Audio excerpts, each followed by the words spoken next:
Server issues.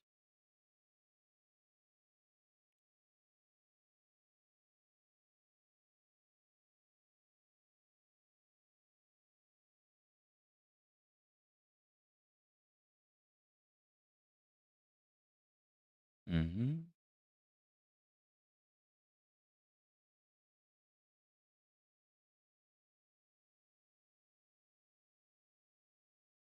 Mm-hmm.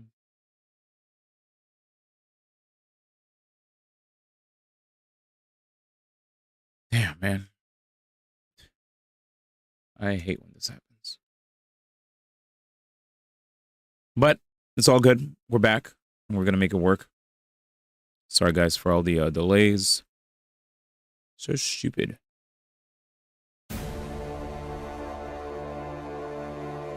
What up? Welcome back.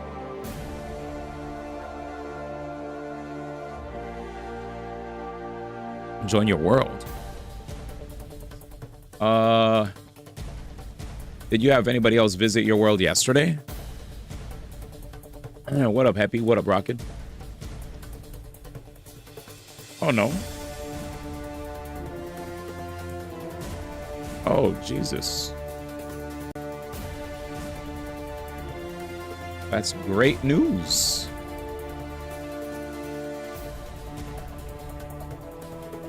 Well, let's see. I was thinking, a part of me was thinking, let me just continue to do the, because there are like quests that apparently give mad mats. So I was thinking I could just play the quests and get all the free mats, you know. Yeah, do your thing. I'll let you know if I need something. For now, I'm vibing. Thank you. Welcome, welcome. Sorry, guys. We got heavily impacted from, like, what would happen is the internet would like stutter, then OBS would start glitching, and then OBS, it was just weird. So first I tried to sign on to my Twitch account directly instead of using Restream that streams on both YouTube and whatever. But then it got like really annoying. Anyway, it's fine. OT is what I gotta press. Whoopsie. Yeah, do your thing with the teleports. There's some things here I have yet to do too.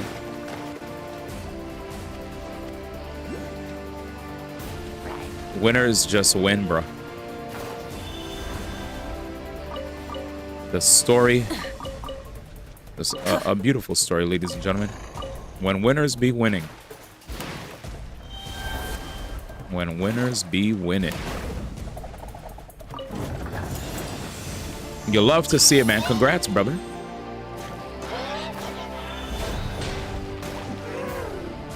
He said, wait, am I offline again? Because I couldn't even mash. Rise with the sun. Dude, I've never been. Wait, where are you going? All right. Pyroclastic surge. Yeah, bro. 30 is insane. That's what I'm saying. That's insane. Try and stop me. It's like a little difficult to use this move in corners because I don't want to drive up a wall, man. You know what I'm saying? Yeah. It's a miracle. A Christmas miracle. Oh, let's keep going. Next. Adventure time. The queen and her weapon both in 30. You know what that means? Rev the engine. 2025 is the year that Color finally starts having good luck in these games. There you go. There we go. Consistent luck, man. He said, don't jinx me, man. Tuh. I said, here it is, brother.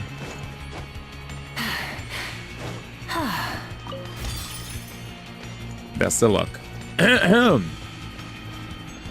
I always say it's good to go in with low expectations. That was me yesterday. And me with low expectations resulted in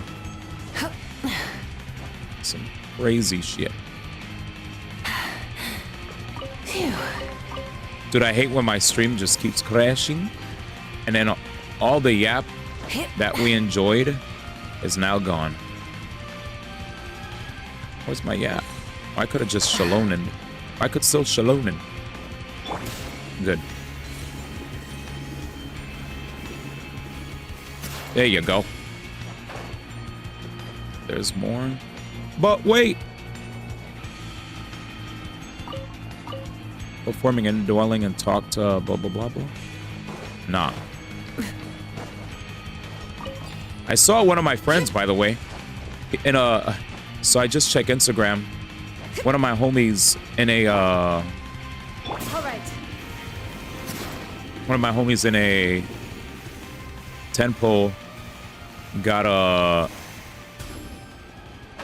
What was it? I think it's called the Yin Yang. I don't remember dude's name. Yin Yang. The dude that flies in the air.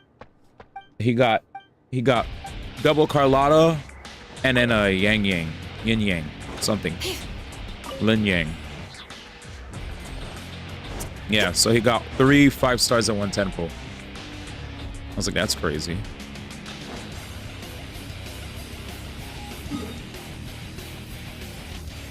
That's crazy.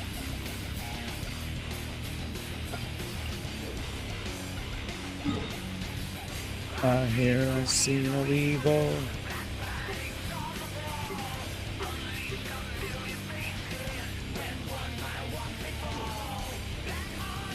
But yeah. That was the story. I was like, that's not bad. I was like, welcome back, man. Thanks. Yeah, this is the millionth time I got knocked off.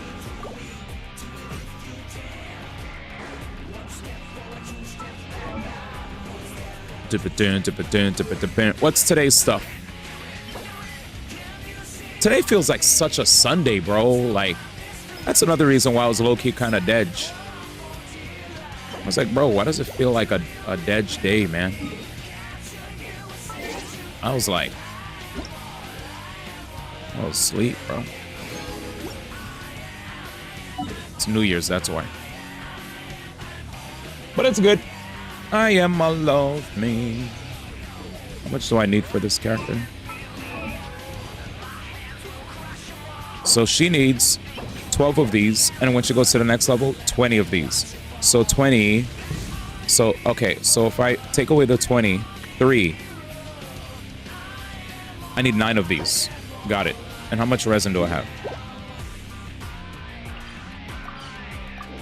I need 9. Okay. Also, Mega Awakey. Oh, yeah, I guess for everybody who just... For anybody who did the same stuff that they do all the time, I think it's a different story. But for any of us who, like as far as like anybody who stayed indoors, right? If you guys stayed in, different story.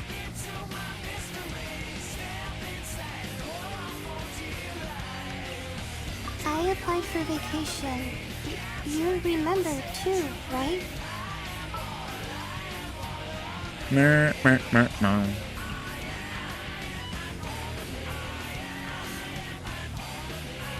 I mean, I do have a... I would be pumping out cryo.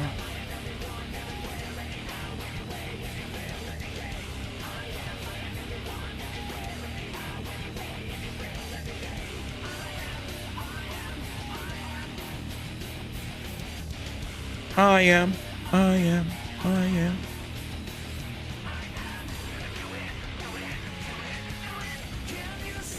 Put her back, let Layla play. I was literally looking for her. One of the reasons why I put her away was because I was like, I don't even think I have her built. So that's going to be annoying.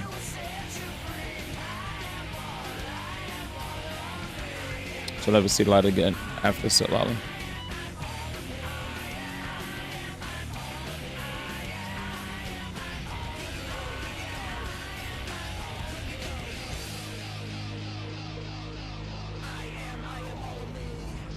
Oh.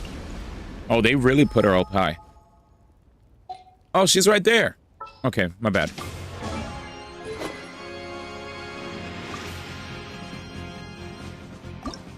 It's today the day. Tomorrow's the day. Well, we'll swap with somebody.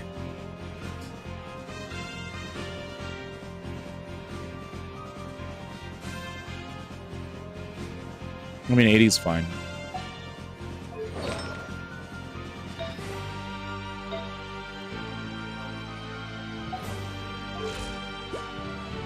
Interesting.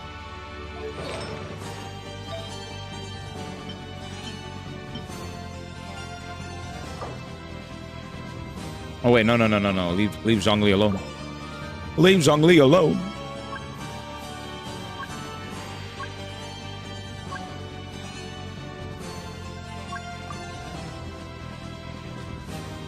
Stop.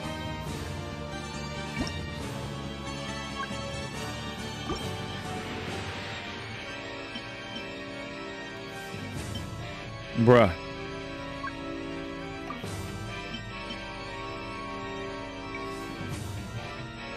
Oh, I see.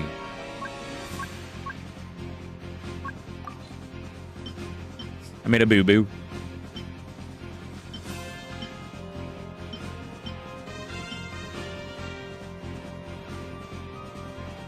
I could go for more crit.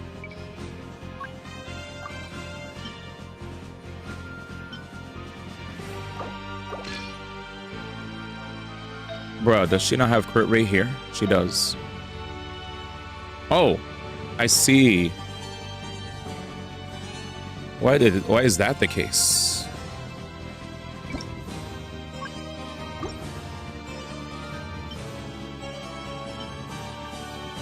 Oh. Very interesting stuff. The struggle.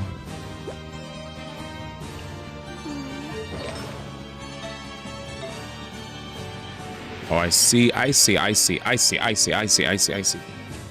now. She's been getting stiff for stats, dude.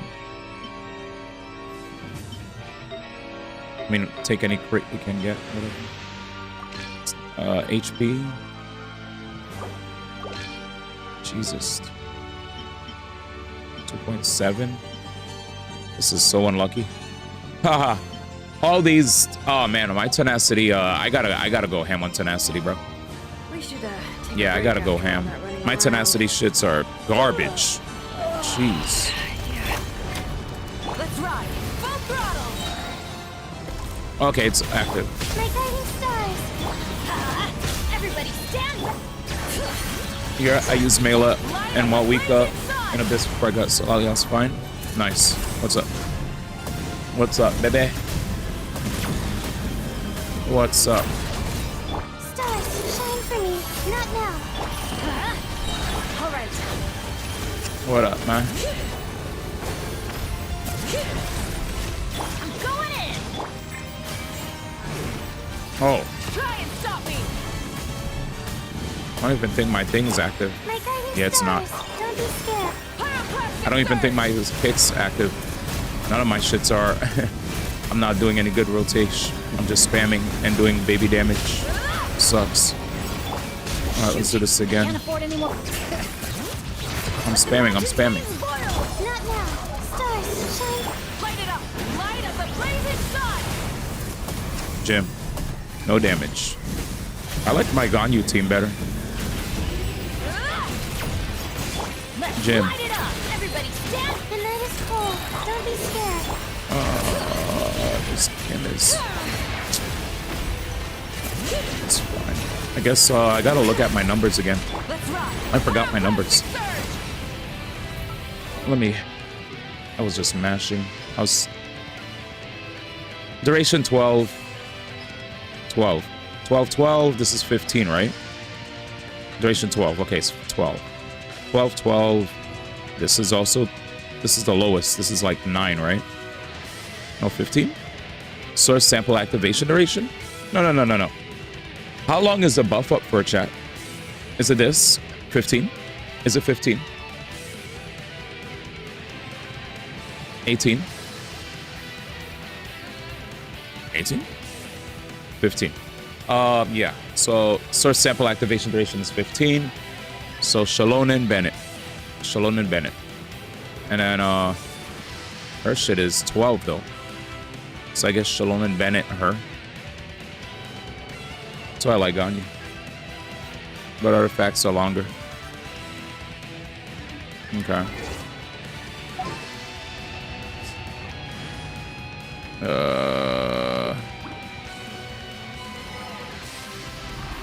I haven't played this girl in a minute. Wah, wah, wah, wah, wah, wah, wah. All right, let's get out of here. I was like, my rotations are trash. All right, it's time to get to work. It's time to get to work. How many of these gym things am I missing? 10. Collect. When I check collect, there's 4 here, 1 here, and then 1 up top.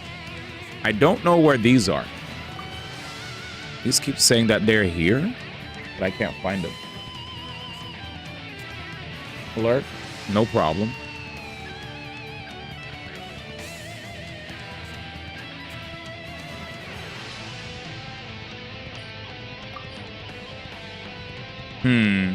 This area is crazy. Yeah, tenacity is like what? Yeah, tenaces. We love tenacity.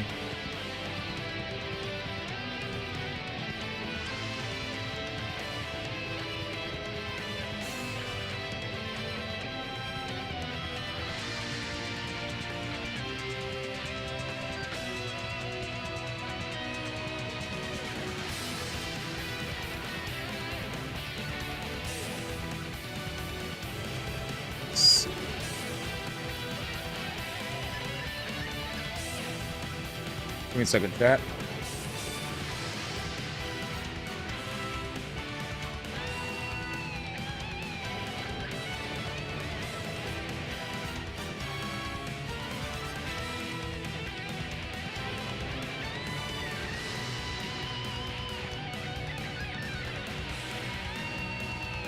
All right, I just wanted to see something.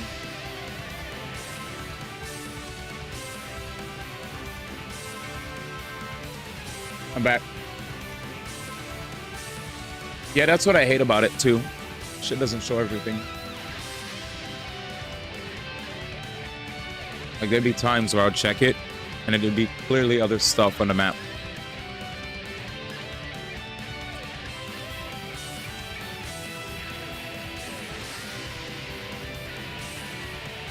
Oh, that's the Genshin Classic.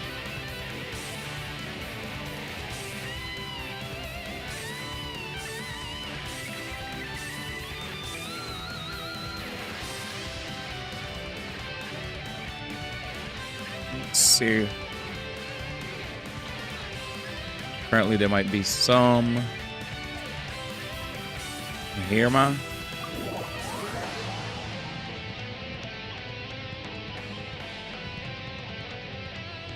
There's an odium out. No.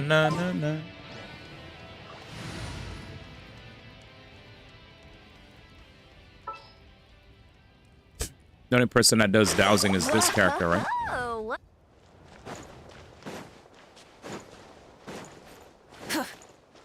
Does it still not show everything?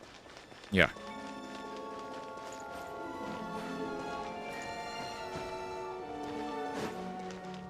Yeah, the annoying thing is the marked areas that it's showing. Every time I try to go there, seem to have a bit of a problem. all right.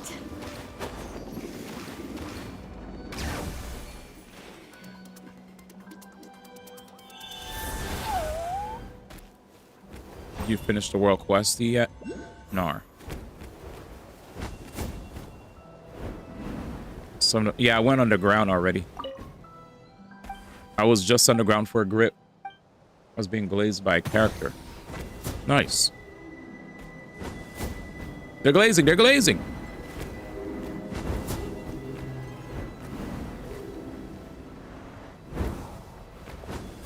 There's only one area you unlock via the world quest, though.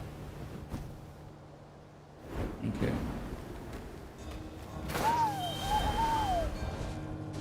Okie dokie. Oh. All right. What?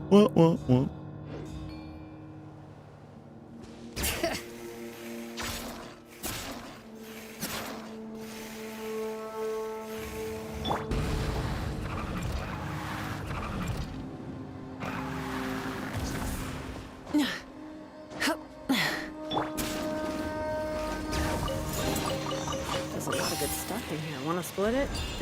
Just kidding. You can take it. I said split it, man.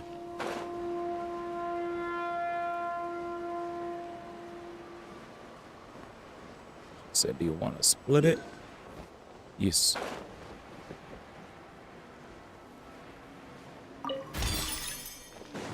Yeah, it's just sloppy. 8 suggests a sloppy.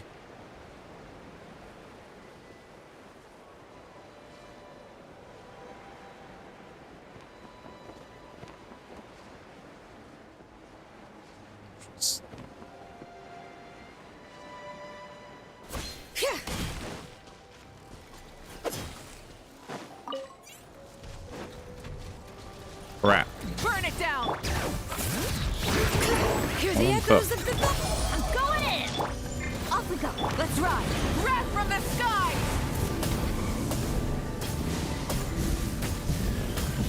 Incinerate! Rev the engines!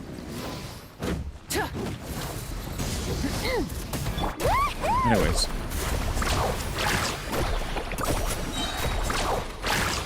Let's shred, Sharky.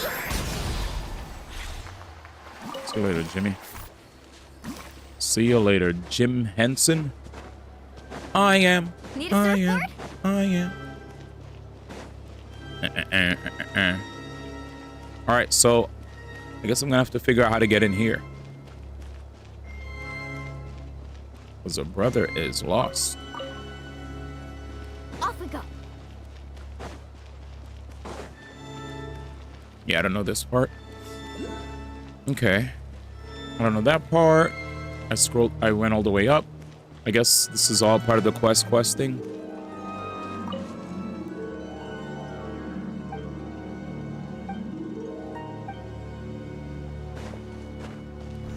Just do the quest and I'll be alright. Need a surfboard? Do the quest. It's fine. I'm behind on some quests anyway. What is this? Not this area.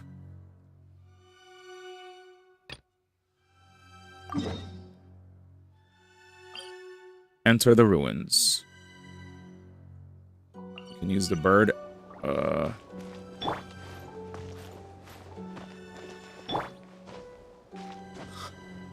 it was just the bird and hey, shit happened. I was looking for something to scan. I was like, where's the scanning thingamababa?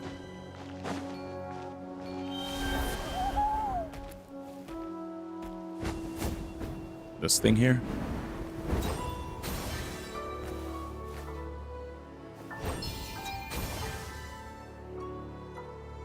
Okay.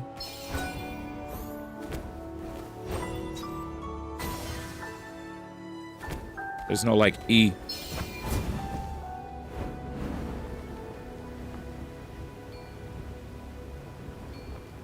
Gotcha.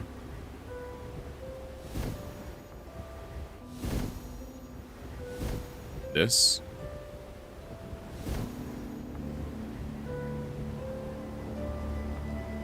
What up, Dan Dan? Just trying to solve some puzzles. There it is.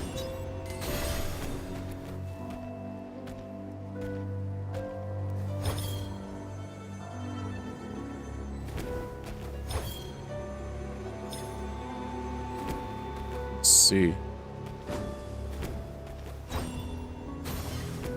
Just trying to understand what's happening. Wind curve. We don't judge.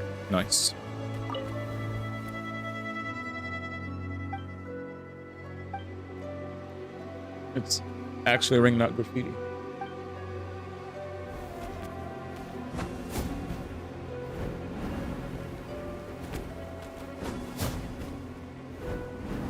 I'm just trying to figure out. I've been behind in some of this stuff.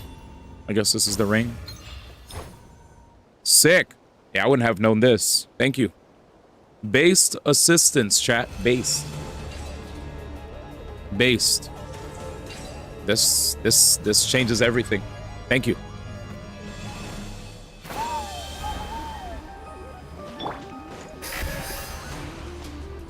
Oh. Wait, Metal Gear Solid?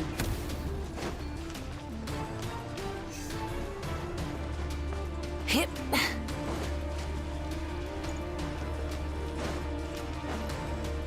What the heck is happening?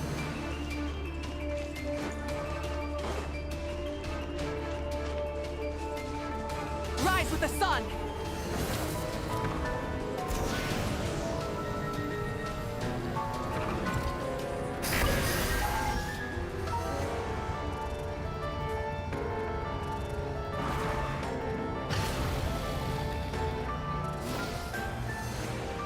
Gotcha. That shit was unfortunate. I didn't want to go into light. But yeah, I had a good New Year's, man. How was your New Year's? Yesterday we watched like a Honkai presentation. Today's more of a chill catch-up day for me. Like no stress, you know. I think when I get into Final Fantasy, I'll experience stress then, because I know there's gonna be a lot of cooks in the kitchen. I know it. It's gonna be OD. Light it up. Everybody stand back.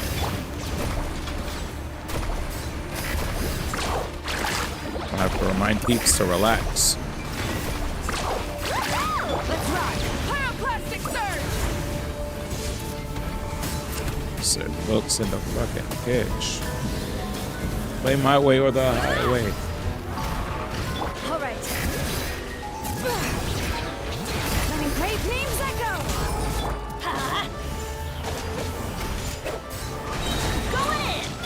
Carving wave. Whoops. Check this out. That's the line. I don't think my skills up. Let's Because the ride. Try and stop me. yeah, it's not even up. Rat from the sky. We've always had a backseat command, man. Bar. People,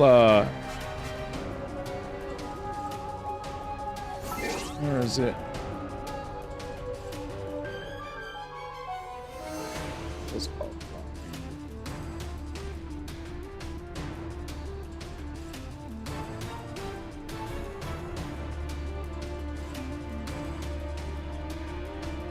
There.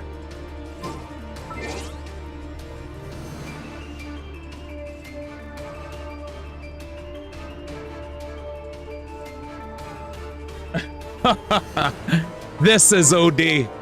Oh my god, I forgot I had all these commands. Oh, it's over. I gotta get these commands ready for Final Fantasy. Holy shit, dude. These commands are godlike. Burn it down. Oh, it's raps. Oh, it's so raps. That's insane. That's insane.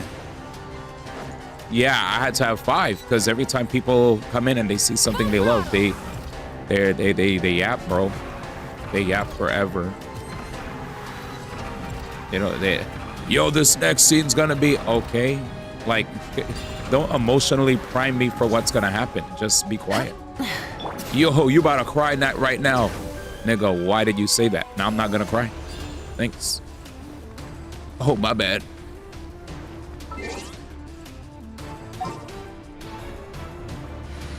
Jesus. Yo, oh, this part, oh my god, he's here?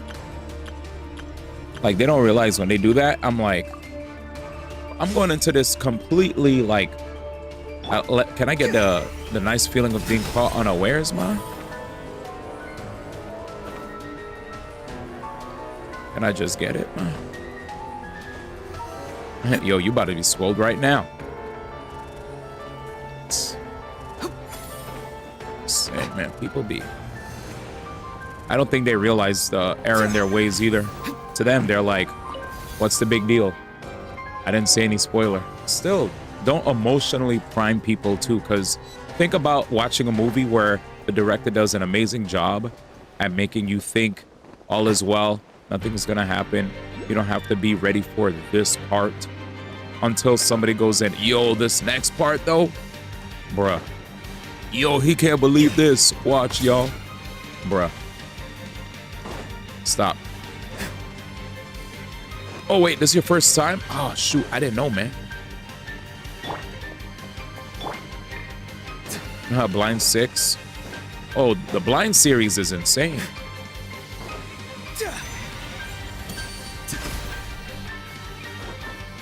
Man, please shut up before I make you shut up. Sick. I think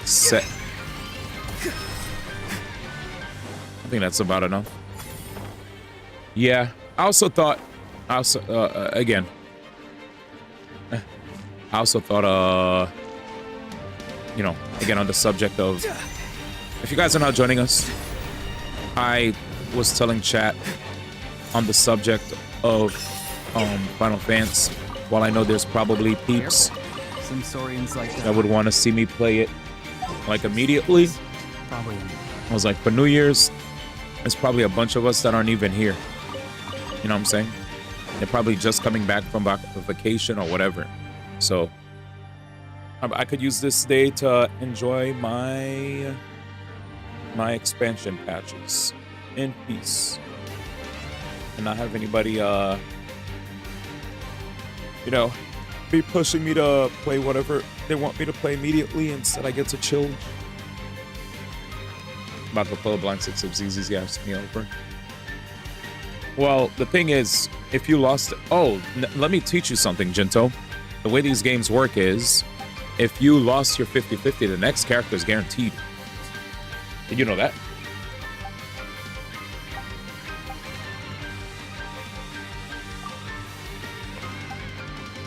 Were you aware of that? Yes. Yes, it's fair. Don't worry. Fair in that sense. You lose your character, the next time you get close to having a blah, blah, blah. Yeah. Yeah. It's like, wait, he's unaware, man. Adventure time. Teamwork is... Is my man frozen? Oh, the stupid E is... Oh my god, kick me out, man. Bro, what is this fight? Nah. Old gacha games used to be like that. Where every time you wanted to get a character, you had to, like, hope. Now it's like, if you look... Now, thanks to... From what I've heard, I heard it's thanks to Genshin, but, I mean, if you guys... This is not quoted from me, this is quoted from a lot of people, that Genshin's changed the gacha standard. And then thankfully other people that copied how Genshin is improved upon that. Because while Genshin probably may have had us change the standard where you don't have to worry about losing a million times, their weapon banner used to be really bad. They improved upon it, but other games doing an even better job. Which I still thank Genshin for at least walking so that other games could improve upon the pre-existing space of gacha, you know, when it comes to how to roll for characters or even weapons. You know, nothing's perfect, but I'll definitely say I'm happy that the game, you know, that the game did its best to pioneer a lot of things. Yeah, I don't know if things were guaranteed because I definitely remembered people talked about how, I mean, FGO existed before Genshin. And from what I've watched documentaries with chat where they mentioned that there were gachas where people would literally pump a lot of money and not get the stuff that they wanted. So, I don't know. Yeah, there were gachas like that. Yeah. And so I don't know. Adventure time. The fact that you didn't bring that up and I had to bring that up is kind of OD. Just saying. If I didn't know that myself, I would have just immediately at face value just took what you said and just assumed that Genshin is the only one that ever introduced 50/50s, which is like totally untrue. But okay. Like what? Kudos to HI3. But on the subject of FGO, right? FGO is a game that a lot of people know about, and there's other gachas like FGO where people have invested lots of money and they keep trying to get characters, and they don't get the characters. But yeah, that was the one thing I was talking about. If anything, props to HI3, but I'm guessing it wasn't popular enough for people to really follow its footsteps, because it seems like the Genshin way of doing things is what has been followed, you know? Genshin, for sure, has put gachas on the map, lots of gachas, and made a lot of people start wanting to make gachas. And thankfully, they're not following FGO's model, is what I wanted to put across. That's all. This is me not trying to be argumentative. This is me more silly just saying I'm definitely thankful that there are less gachas copying FGO's model, even though I'm not saying Genshin's perfect. You know? But yeah. That's all. All right, with that said, I did get some mats down there, by the way. How's OD? What up, Zuno? Good to see ya. PJ also did similar. Comparing popularity Genshin's like a crying baby versus an atom bomb. Kaboom. You get the picture. Happy New Year!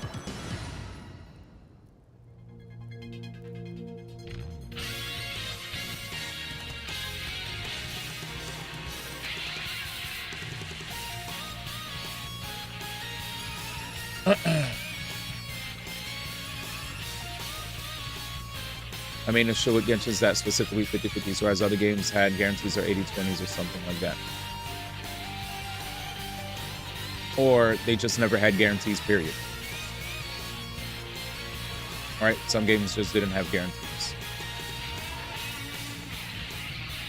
Right? They had, like, because I know I watched the videos that Jam sent me of some other previous gacha games where you never get a guarantee for some of the older gacha games, pre-HSR or whatever, or pre-modern era. That's what I'm talking about. But anyway, yeah. My main issue Genshin specifically 50/50s, whereas other games had guarantees or 80/20s. That's why I said specifically the generation before Genshin. Well, you said things were guaranteed. Guarantees weren't also a thing in some of the gacha games. Some of the gacha games you just pumped, and lost. So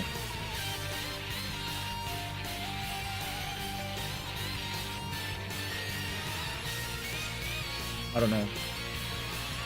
Yeah, but I'm talking about gachas. Like, we're not gonna be selective here when we talk about before Genshin and just like try to paint Genshin in a negative light because we don't like it. Like, let's keep it a stack when it comes to games before Genshin. I'm talking about games before Genshin. If a game is old, it's still before Genshin. It's still before Genshin.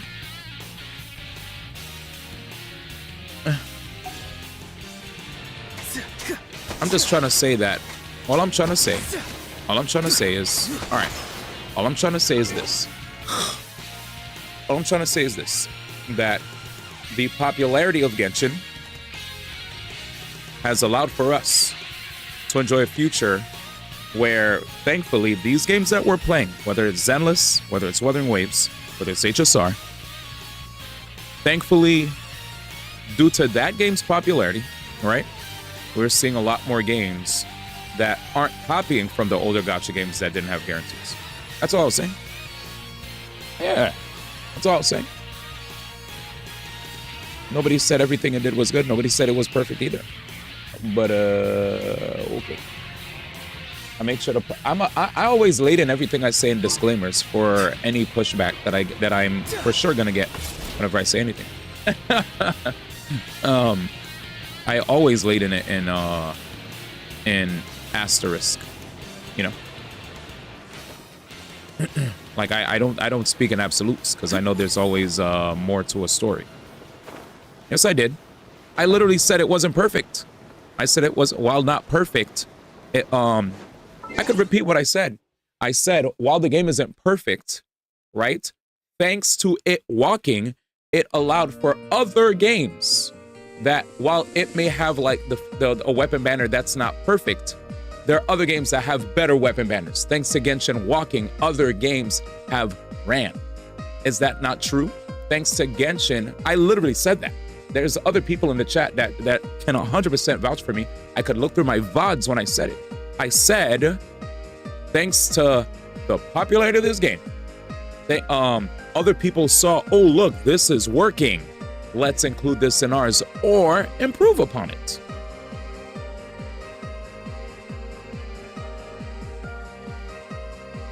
I literally did say that. I made sure that I even like said the Genshin walked part.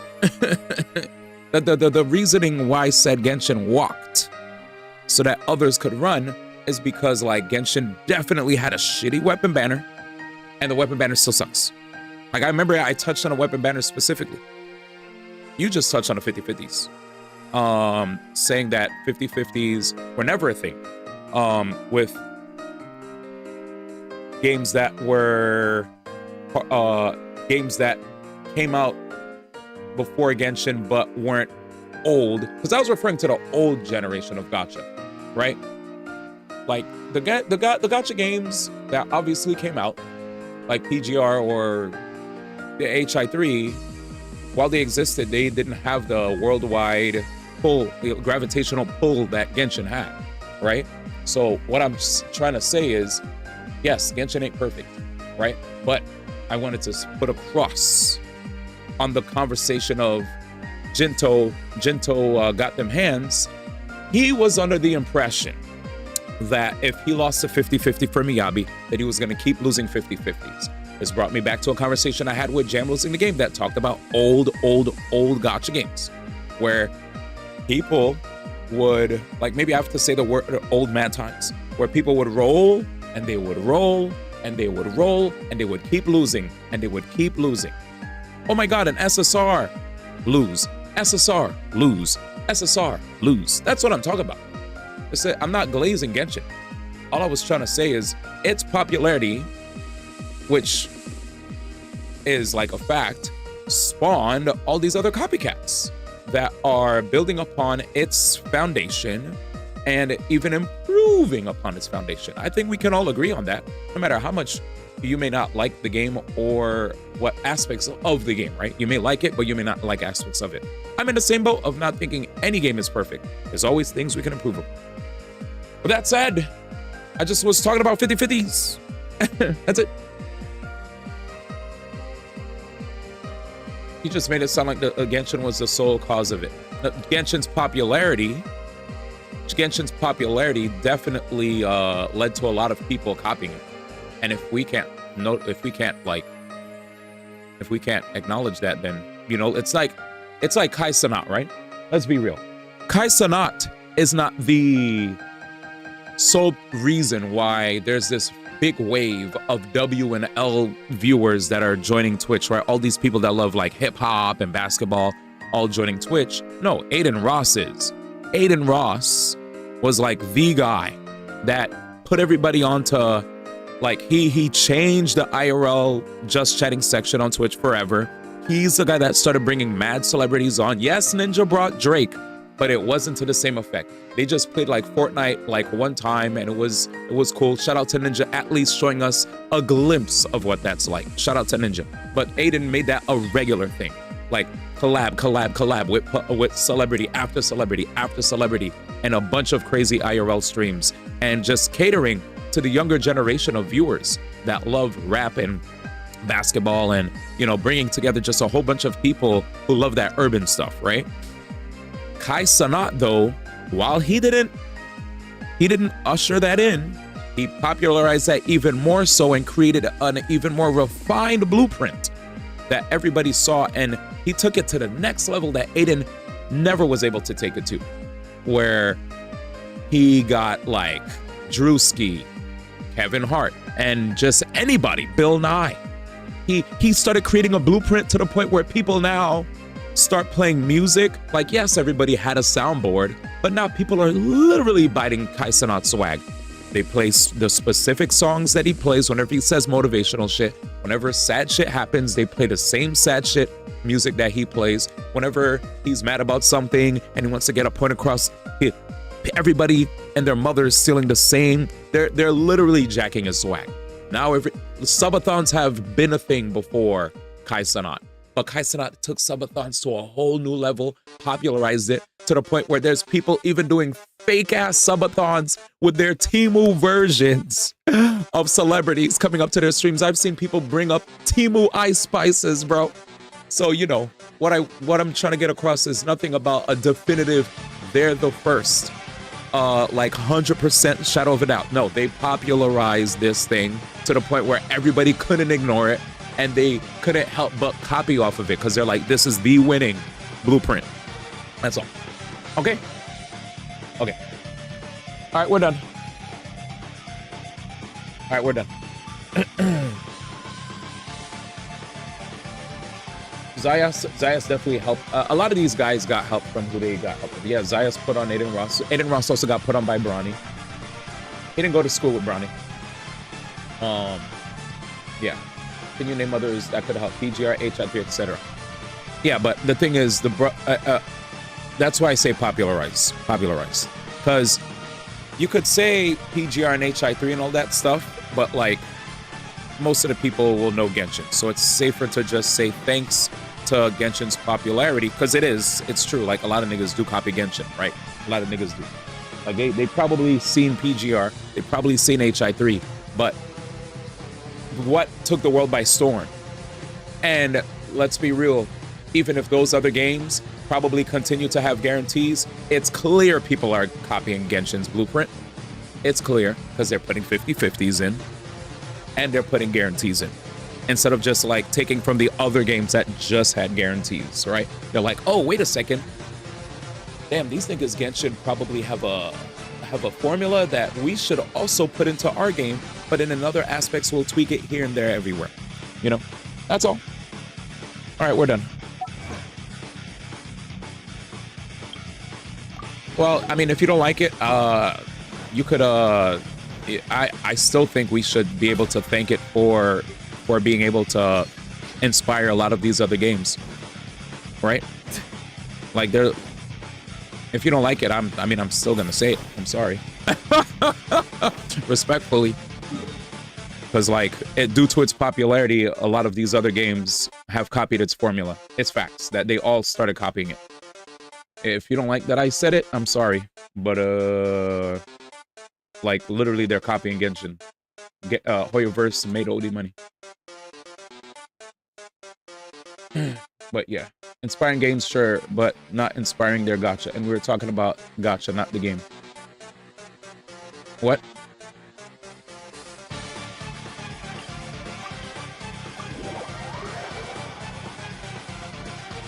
What?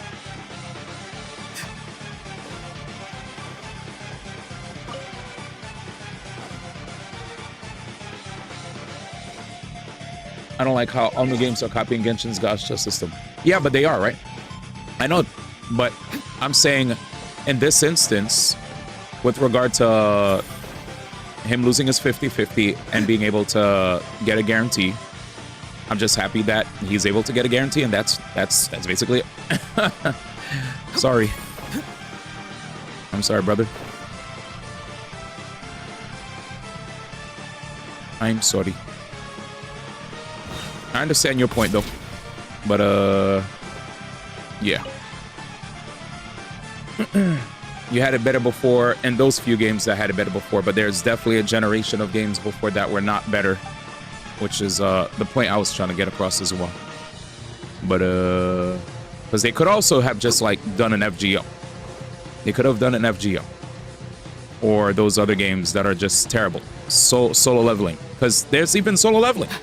That's pretty shitty with the way they do their gacha stuff. And more. But it's fine. Regardless, the way I look at it is You could not like it, and I totally understand. That's fine. You're well within your right to speak your mind. Free chat. Free speech. Plus, a lot of countries don't allow that anymore, as we know. Yep. Well, have you ever been in a hotel that had a power outage? Because mine did. I live in a house that has really, really annoying ass, shitty ass internet. Yes. But yeah, I think it's okay. I'm not here to battle. I listened and I appreciated the input. But yeah, welcome back. I said power, not internet. Yeah, I lost power as well. Yes. I lost power before and it sucks. Because imagine all your food going bad. Passion for treasure. Totally get it. I didn't say you said internet. I was just talking about my situation with internet being an annoying thing. But as far as an hotel, no. A hotel with a power outage is insane. I actually never experienced that. A house. When I was at a house, I was, yes.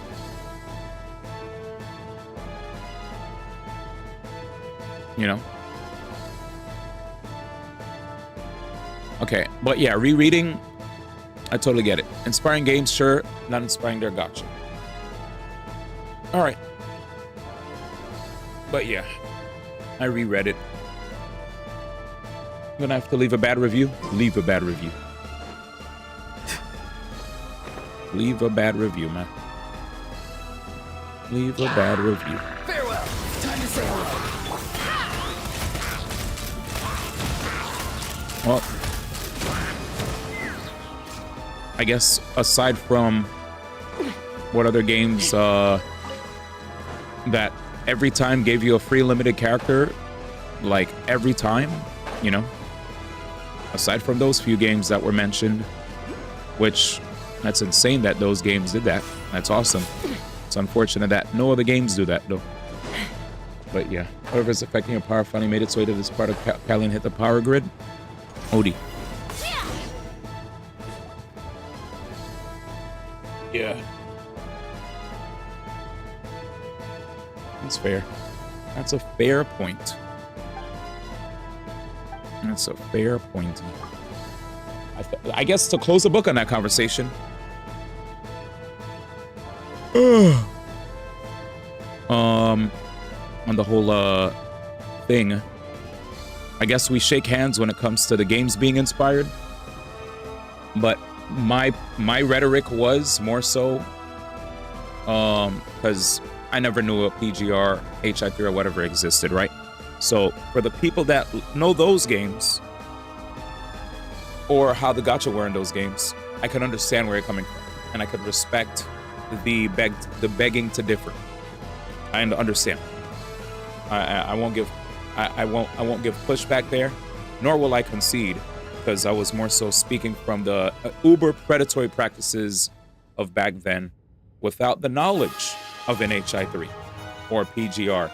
So from what you're telling me, I'm gonna trust you and believe that apparently anybody that plays Honkai Impact 3rd or Punishing Grey Raven, whenever you play those games, as long as you hit soft pity or hard pity between that bracket, the games give you your character 100% every time, which insane if so.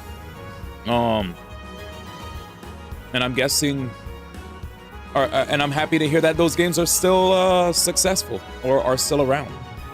You know, good on those games for having a better system, which I'm guessing nobody will ever copy those, right? It's unfortunate to hear that. But I just wanted to get across that I was only coming from being happy that we have that lesser evil in comparison to the evil of never getting a guarantee. That was all I was coming from. Now, am I here saying that Genshin having 50/50s is better than PGR HI3? Not at all. I was more so saying I am thankful for the fact that the guarantees existed, period, and that it popularized gacha games for the better. And let's hope that the gacha games that it inspired will take from PGR, will take from HI3, and let you guys get your limited characters every time. I'm surprised to hear this. You know, I never heard of this in my entire life, and I'm gonna place full trust. I'm gonna place full trust and hope that this isn't cap. I'm gonna believe you here. I'll say that. Hopefully, one of these Genshin-inspired games also takes from HI3 and PGR when it comes to the gacha aspect, while also taking from the rest of the other stuff that Genshin shined in. You know what I'm saying? Let's also agree that I wish we should just skip the gacha model entirely. Well, that's a thing that I'm never gonna argue with you on. There's nobody's butting heads there. Have we? I mean, as far as that's concerned, that's and with regard to that, like, I'm not asking for more gacha games. If anything, every time we watch another gacha trailer, what am I saying, right? Oh, look, another gacha, right? As opposed to, like, you know, people probably taking from Shift Up and going, hey, let's be like Shift Up and straight up give us another standalone game. We're just talking about, hey, let's have less gachas. Hell yeah, brother. But do I really think that's gonna happen though? Nah.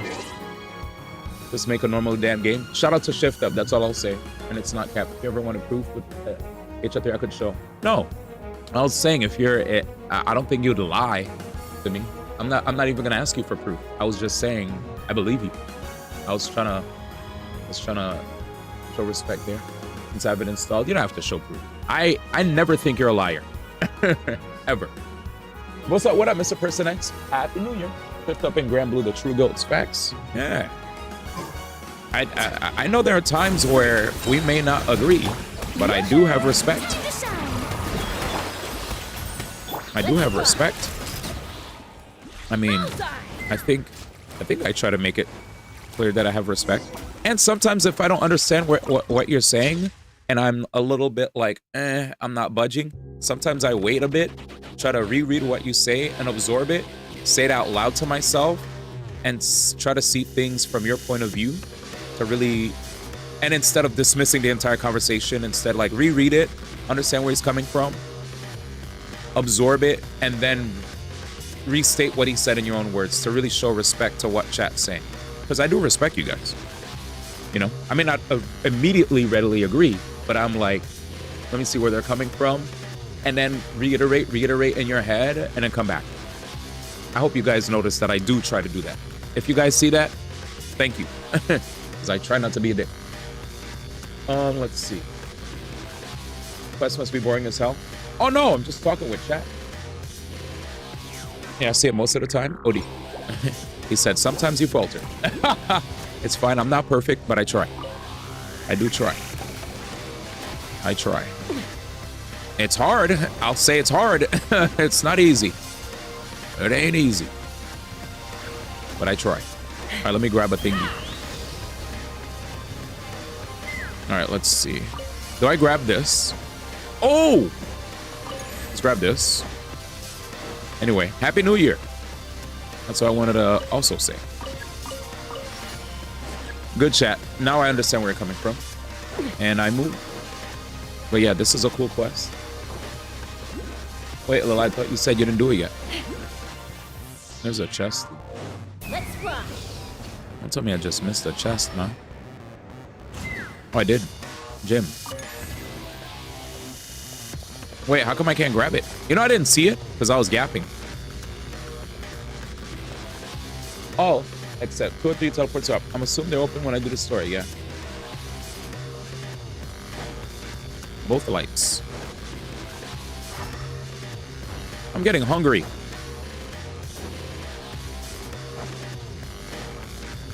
And ZCZ knows. Yes, sir. Congrats, my brother. There you go. I knew you'd be able to make it happen. Place both? Ah, you have to place both, chat. Okay. Dividing the loot is often a cause of conflict. Extract. Luckily for you, This is I a really need unique... this stuff. Alright, I get it now. And I can't jump through here yet. Gotta go around. Snow Lapis, nice name. Hey, chat. Let's give a warm welcome to the Snow Lapis stream, chat. Let's give a warm welcome to them. Shout outs. Snow Lapis. Or were you playing Genshin? Wuthering Waves. Oh, snap. Lit. Yo, big shout out to Snow Lapis actually pulling up with the Wuthering Waves raid. How was your, how did you enjoy 2.0, by the way? That's based. That's actually based. I legit thought it was a, I legit thought it was a Genshin raid too, because I was like, wait a second, I'm playing Genshin. But yeah, props to them, dude. How you doing, Snow Lapis? How's your stream? Yep, there's a Wuthering Waves update. We did a community post for Wuthering Waves earlier. Shoutouts to the winners winning.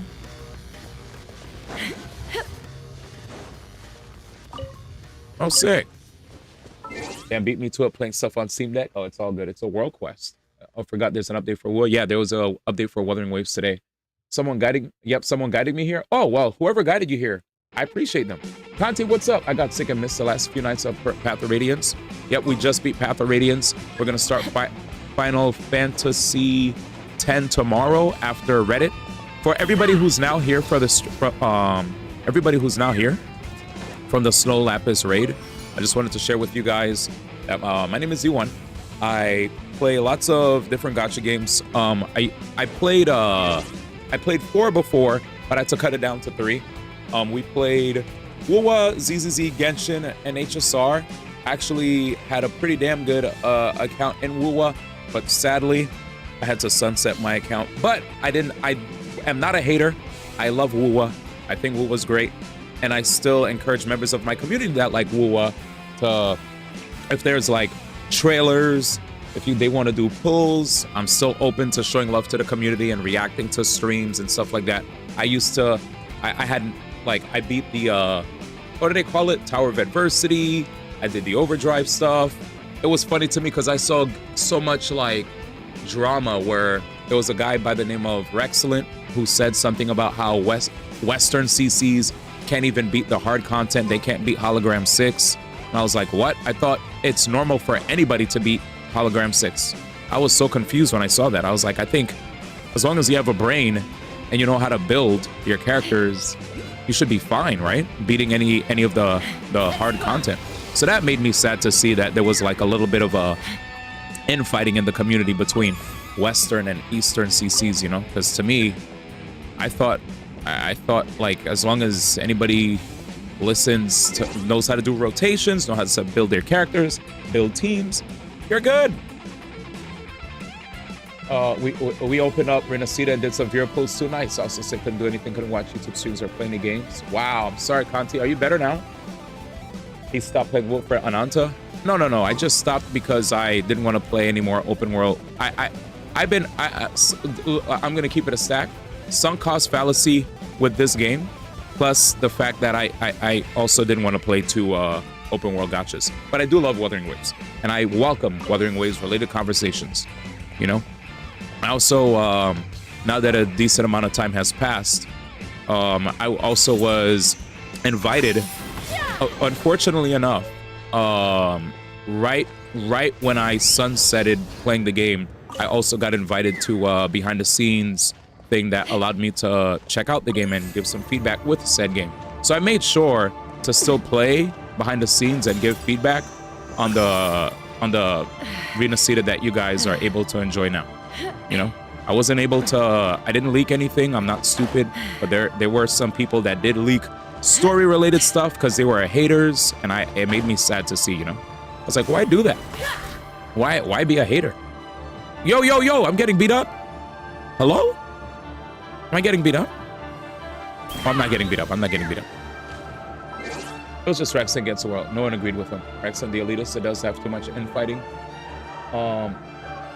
Yeah, I love your username, Snow Lapis. I'm so sorry. Thank you. But yeah, anything that wasn't sleeping gave me headaches, and sleeping gave me headaches, so it wasn't even good sleep. Did you get, it was just, okay. Question.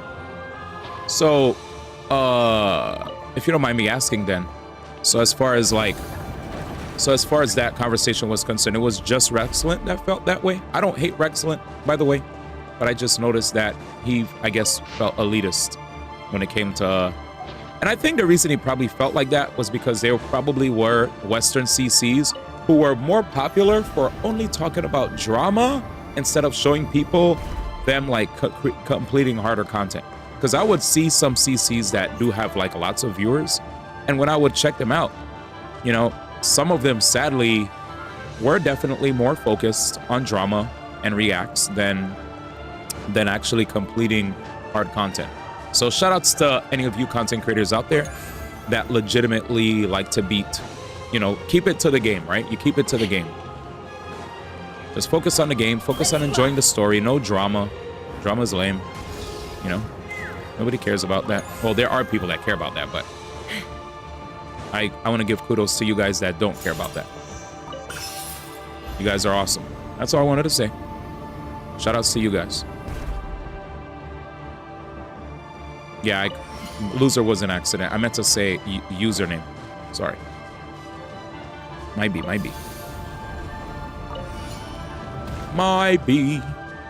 But yeah, we're here to only spread positivity. My favorite teams when I played Wuwa, I'll share with you.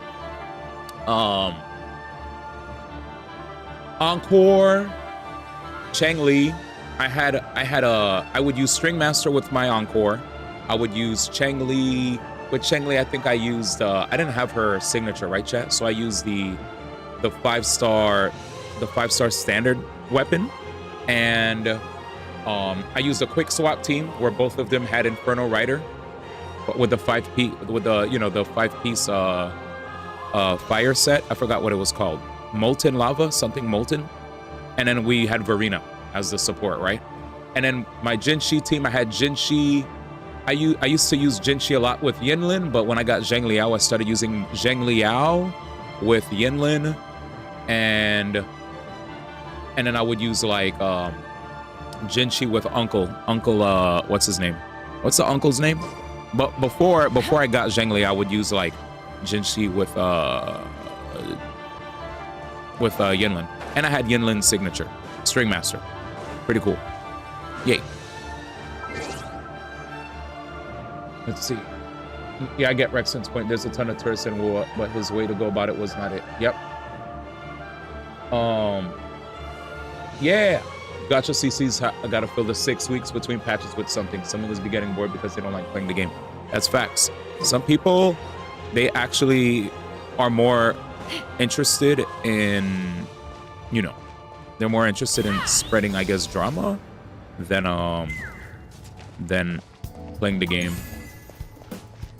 Which sucks, because it's like, hey, just play the game. There's a lot of content. And there's a lot of people, here's the other thing too, there's a lot of people that play these games that don't even know how to play the games, right? They're struggling to know how to beat the hard content, and they're too shy to let people know, you know, that their asses are getting kicked when they play.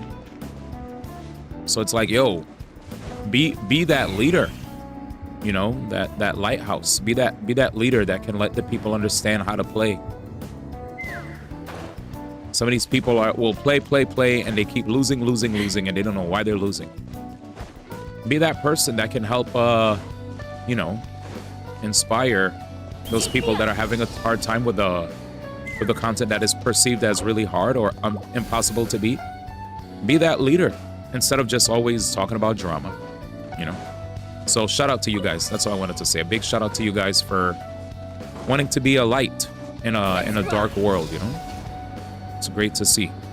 Never stop. And I know it gets easy views to focus on drama, but keep fighting the hard fight, you know.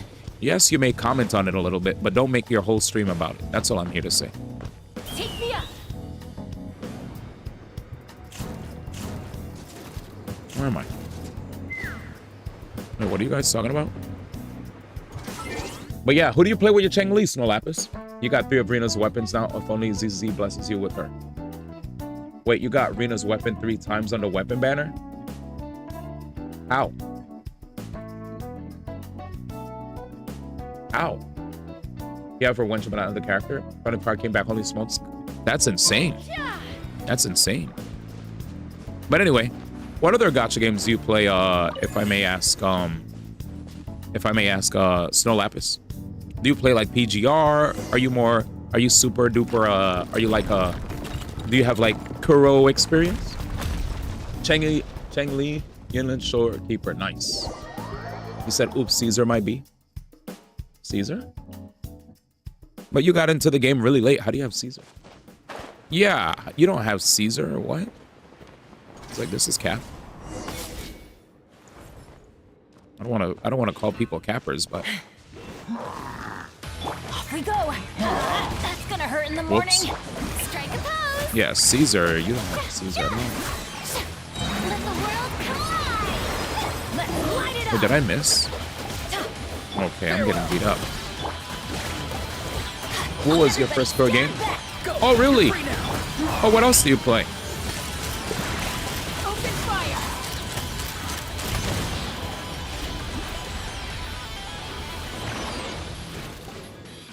Oh, you're talking about the weapon? But wait, how do you have Caesar's weapon 3 times? Her signature? Do you understand? Jin got them hands. Gentle got them hands. Let me explain to you why I would say cap. You got into the game when Miyabi came out, but you have Caesar's signature W engine 3 times when she's not even here. Oh, AAA weapons. There we go. Okay. So you're not talking about her signature, because whenever people say I got blank's weapon, they're usually referring to a signature weapon that's available on a limited banner. So you got 3. Now I get it. Yeah, we're usually whenever we say we got a character's weapon, I was like thinking you meant you got her S rank signature. Okay. Whew. All right. Anyway, we're good. Yeah. Now I'm good. I was like, who the heck is this? I got 3 weapons in a row. What weapons did you get? Currently, Mr. Person X plays Wuwa. Props. By the way, for all the homies that are hanging out, if you guys don't know, in our Discord, we do have a section where people can talk about Wuthering Waves. We want more Wuthering Waves people to pull up and yap if any of you guys ever do want to yap. So feel free to join our Discord today. With that said, we are at 800 members, 800 plus members, and we're still growing. So big shout out to all you guys who have joined. The Wuthering Waves section is the one section that I would love to see more varied input and love from a lot of people. Color right now is carrying the section. Props to him. He has a lot of prior knowledge with regard to the Kuro games, PGR and the like. So big shout outs to him for assisting in that area. But there have been a lot of times where people pop into my chat, say they love Wuwa, but in my Discord, they're very shy. Unless I call them out like, yo, you don't even, you literally talk in my chat about how you love Wuwa, and you're in my Discord, but at the same time, you don't even like post about Wuwa. With that said, yeah.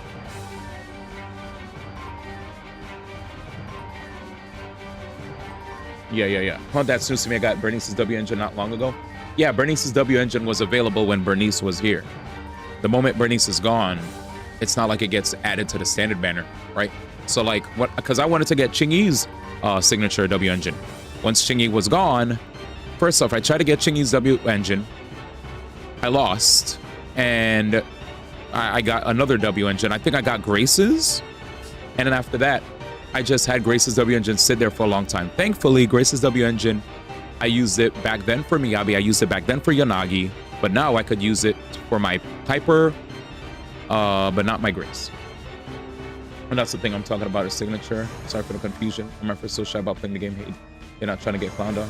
Well, whenever there is anybody that tries to clown, I make sure to, make it known that we don't allow that, because there definitely sometimes where people have been like stupid,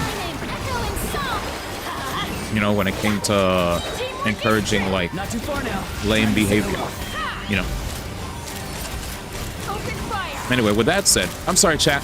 I don't mean to get preachy. I'm just trying to create a space where people are welcomed to like the games that they like. That's all. Because I dealt with communities back then where people would be like, oh, you're not playing like this game. Well, like you're lame, right? You're a loser. You're this, you're that. And it's so garbage to see that kind of energy, you know? Who's your favorite Genshin character? Interesting. Tartaglia. Yeah, tribalism garbage. Well, now you have a grace to use it on. Yeah, I'm not... I'd much... You probably would see me use Hyper sooner than I use Grace. Yeah, Tartaglia is probably my favorite Genshin people. That's why the people are gonna give me. Yeah, funny enough, Ajax enjoy it. The also main Tartaglia. I used to play a lot of Tartaglia on stream. As of late, I've been playing a lot more of the Natlan characters because, well, since I rolled for them, I was like, I might as well like play them, right? Chat has seen me play a lot of Nervalette. I'm a big Hydro fan, so the characters that I like are like Tartaglia. I love Nervalette, Ayato, Yelan, Ayaka. I think, oh yeah, I'll hate them. Who else?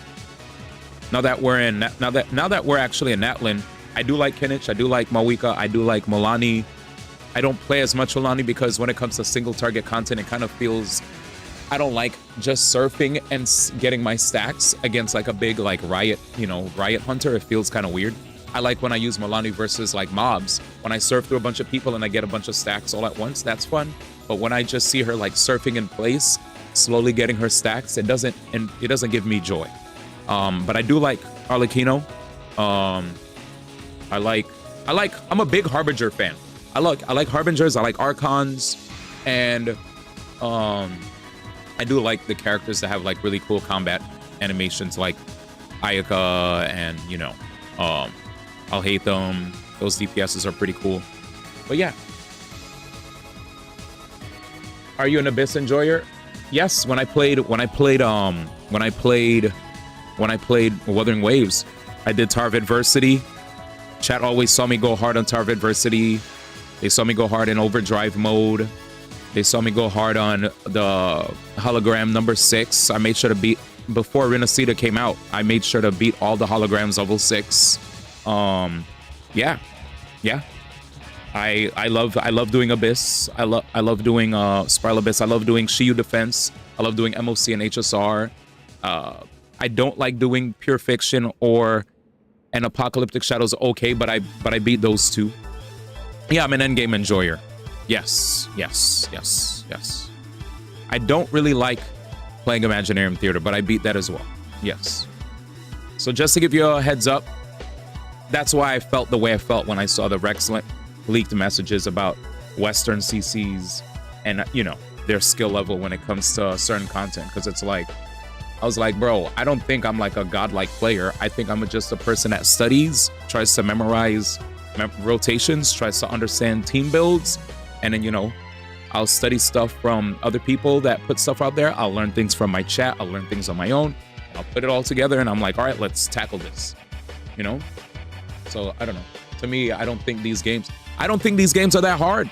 I think there's, dare I say it, inflated difficulty because they just put a bunch of they just inflate the difficulty. Yeah, that's what I call it. I call it inflated difficulty because of the amount of HP that they put. Like, obviously, once we learn patterns, we beat it, right? And I also beat like Elden Ring. I know how to. I've played Elden Ring. I've played the Elden Ring DLC. I played Black Myth Wukong. I played Liza P. Like I like fighting hard content. Like I don't get dissuaded. I could sit there and lose, and I'll come back. Yeah, theater to me is whack. Imagine theater is like eating glass with broken chopsticks. Jesus, that'd be cool, but yeah, I've yet to do anything like that with anyone. Imagine if Child becomes relevant in this night and he gets a new vision. Yeah, I'll be honest. After seeing other games like HSR re-release characters and give us other versions of characters, if we ever do get another version of Tartaglia, I'd go nuts. That would be hype. But yeah. Dude, I'm getting hungry, chat. I might have to cook some food. Is it time for me to, oops, is it time for D1 to find a video to chat? I might have to go downstairs and cook. I'm still gonna stay here, but I think it's best for me to find some videos to put up into the, let's see, what are we gonna do? Easier than you think. HSRCN pulling opinions from Mr. Pokey.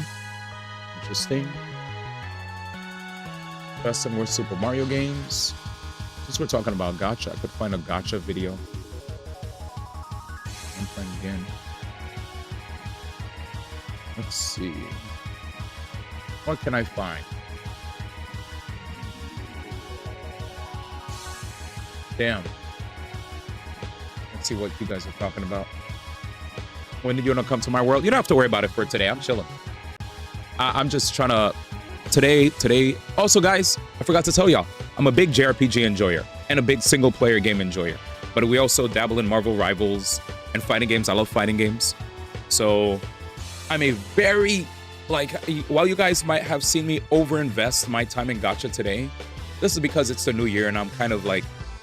just like chilling, you know, I'm just chilling. I'm chilling with the chat, letting song requests play in the background. But for the most part, well, I usually do gacha into Marvel Rivals into single player variety game. That's like my flow of, that's my usual flow of the stream. So by the time that you guys came here, I would have already been playing like Final Fantasy X, which will be starting tomorrow. So I love RPGs. If you guys love JRPGs, you came to the right place. We'll be starting Final Fantasy X tomorrow. It's going to be amazing. I beat Fire Emblem Path of Radiance the day before yesterday. And it was a marvelous game. Marvelous game. Damn, what a good game. What up, DG Tamer? Yes, sir. I just realized, of course, you're awake from Final Fantasy VIII. Nice. Yeah, I love RPG games. If you guys hang out, whenever you hear the music I play in the background, it's from fighting games, or just like fighting games, gacha games, JRPGs, RPGs, just some of the best single-player games of our lifetime, or just best games of our lifetime. I like music from video games. I'm a big music from video games fanatic. While I do appreciate music from, you know, from established artists, I really, really love video game music. It shaped my childhood, you know, it really shaped my childhood. There's a plethora of video game songs that I could listen to for days and days and days and days and never get bored, you know, never. There are just so many bangers. My brother is variety forever. Facts. Oh man, Final Fantasy VIII is good. I think it doesn't get the recognition it deserves. We played Final Fantasy VIII on stream, Kazu Senpai. I enjoyed it. I didn't hate it. My boy DG, straight from the Philippines, man. Good to see you, brother. Happy New Year, everybody. If I didn't say Happy New Year to all you guys. I need mass from the annoying ass Natlin boss. Which one? The weekly one? I think some people got intimidated with the junction. DG Tamer said it best. It's the junction system. It's the junction system, chat. It looks like a lot of us are talking about JRPGs, so I could find... Let me find another good video for us to watch. So I think we do all like RPGs, right? So RPG related. Let's see. Let's see if there's a tier list of best Final Fantasy RPGs. And then we'll see what you guys think.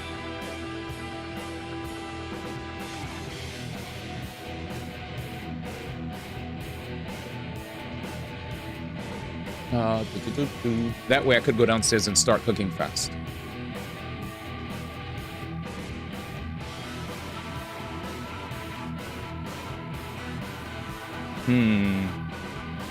I found one. Backlog battle.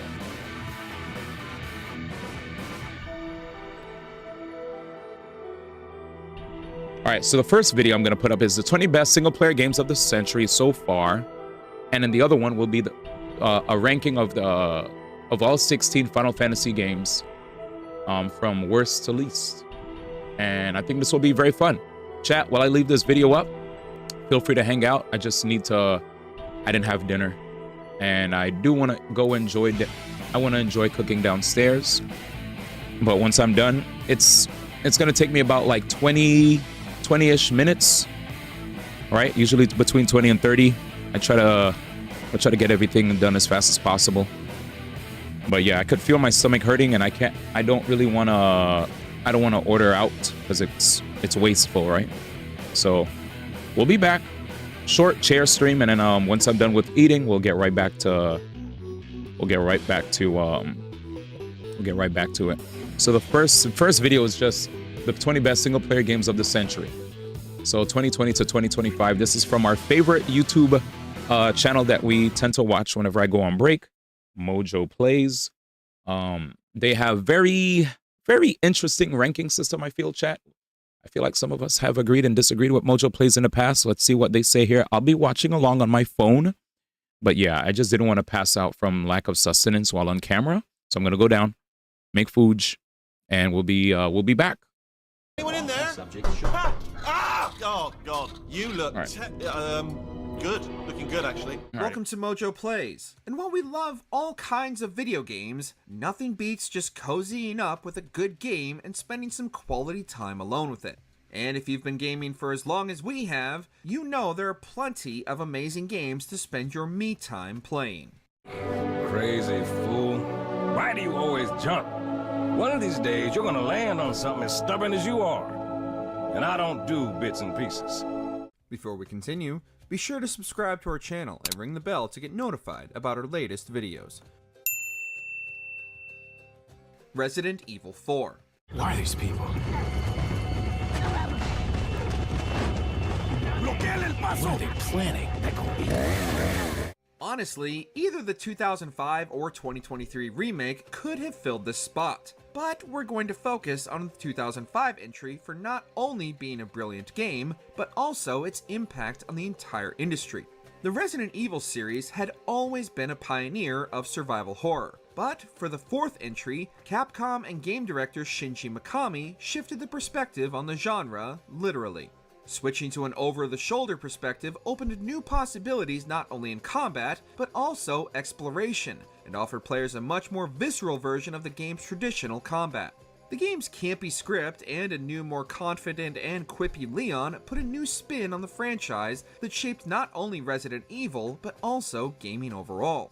Soon, the over-the-shoulder perspective became the standard and remains so even today, with the remakes of 2, 3, and 4 iterating and improving on the groundwork laid by the original Resident Evil 4.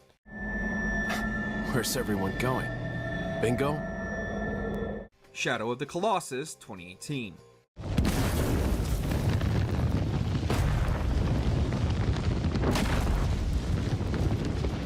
While the original 2005 release is also a classic in its own right, we're going to highlight Bluepoint's masterful 2018 remake for this entry, as they not only updated the graphics, but modernized the game's mechanics to make it more playable for a new audience. There's truly no feeling that compares to entering an area and seeing a creature dozens of stories tall walking towards you, and attempting to discover a way to not only scale the beast, but also bring it down. These moments of intense stress and action are perfectly interspersed with the long, lonely rides to your next Colossus, forcing you to think about your actions and killing these majestic creatures. Few games manage to nail the isolation and give you time for reflection in the way that Shadow of the Colossus did, and the gut-wrenching ending remains as impactful today as it was 2 decades ago.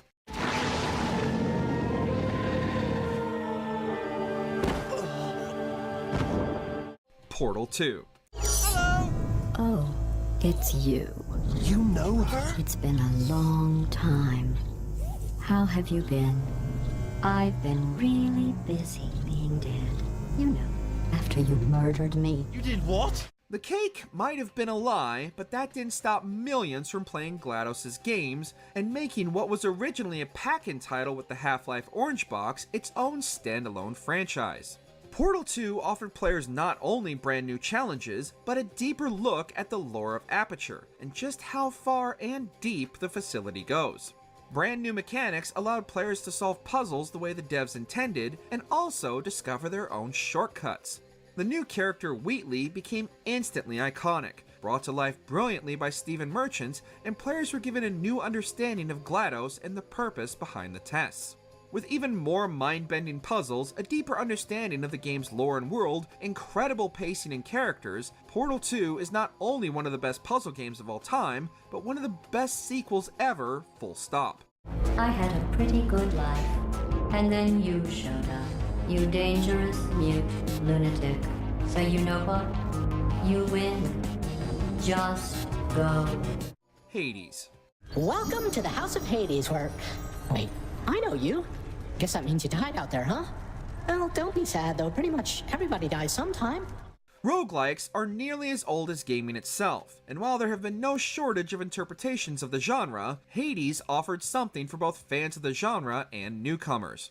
The normal live, die, repeat process is as fine-tuned as ever in Hades, but developer Supergiant Games crafted a narrative that accounts for these deaths into the overall plot, with each death offering new dialogue with the many denizens of the underworld and more backstory with every run. Combat is slick and intuitive, giving players innumerable options to customize each run with helpful boons that offer both buffs and debuff rewards from the many other gods of the Greek pantheon. The tightly constructed script is full of interesting and engaging characters to interact with, and the game's multiple unlockable endings mean that just because the credits roll doesn't mean the story is over. You think she volunteered to deal with you? Nobody did. That's how ignoble a task it is.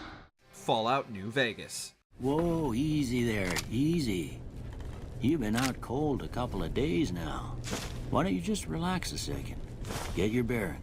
Bethesda's Fallout 3 might have taken the series into the 20th century and made it more mainstream, but Obsidian arguably created the franchise's best entry to date. The Mojave Desert and the Las Vegas Strip perfectly translated everything that made the original two entries so iconic into the modern age. What initially appeared to be a simple tale of revenge quickly offered players more freedom and choice in how to craft their own narrative with multiple branching paths, alliances, and endings. While New Vegas had the usual Bethesda and Obsidian jank with numerous bugs and glitches at launch, the majority of which have been patched out in the years since, those who were able to overlook the game's numerous technical errors were immersed in the definitive Fallout experience in a way the series has never been able to fully recapture. Come on, Bethesda, don't be jealous. Let Obsidian have another crack at the series. Truth is, the game was rigged from the start. Uncharted 2: Among Thieves. Seems like I am always saving your ass. Well, it is an ass worth saving. Naughty Dog has always innovated with their sequels being better than their last, but after their step into summer blockbuster adventure with Uncharted Drake's Fortune, the team outdid themselves and crafted one of the best experiences on the PS3, hands down. Everything about Uncharted 2 was vastly improved over the original. Controls, traversal, exploration, combat, the characters, everything about Uncharted 2 felt like the globe-trotting Indiana Jones-style adventure they were attempting to craft with the first game. Uncharted 2 became the benchmark for Naughty Dog going forward, with some of the best writing, characterization, and motion capture brought to life by actors who completely inhabited their roles. Uncharted 2 is remarkably replayable today, and even if you've never played an Uncharted game before, you could start with 2 and know exactly why it is so iconic. Here goes nothing.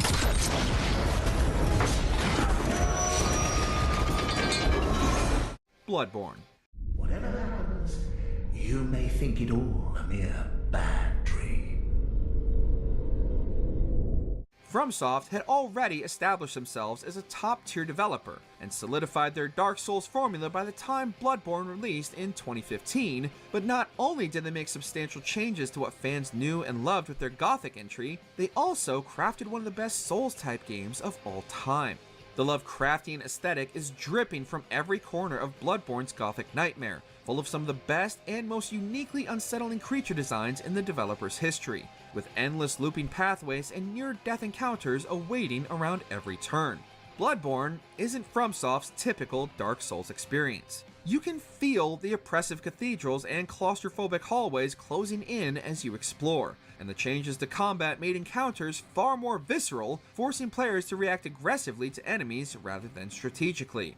Although there is technically multiplayer, this is a journey best experienced alone.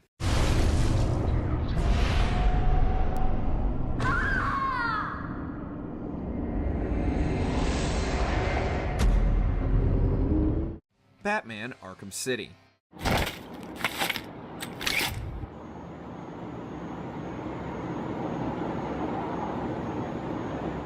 Rocksteady's Arkham Asylum captured the feeling of inhabiting Batman's cape and cowl like no other game before it, but Arkham City gave players the streets of Gotham to explore and fight crime the way we always imagined. While Arkham Knight would further perfect this formula despite its over-reliance on the Batmobile, Arkham City gave fans the playground to fully immerse themselves in the crime-fighting experience and one of the best Batman stories ever told. With improvements to Batman's gear, the series' already stellar combat, a wealth of new villains from Batman's extensive rogues gallery, and some of the best and most inventive boss fights in the series' history, all packaged together in an impeccable narrative brought to life by the continued iconic collaboration of Mark Hamill's Joker and Kevin Conroy's Batman, Arkham City remains to this day the best game Rocksteady has ever created and the best Batman game of all time. There's nothing wrong with you. Nice of you to say, but you of all people should know there's plenty wrong with me. The Elder Scrolls V: Skyrim. What in oblivion is that? Sentries, what do you see? It's in the clouds! Bethesda had quite the winning streak with their formula in the early 2000s, but by far their magnum opus is their 5th entry in their Elder Scrolls series.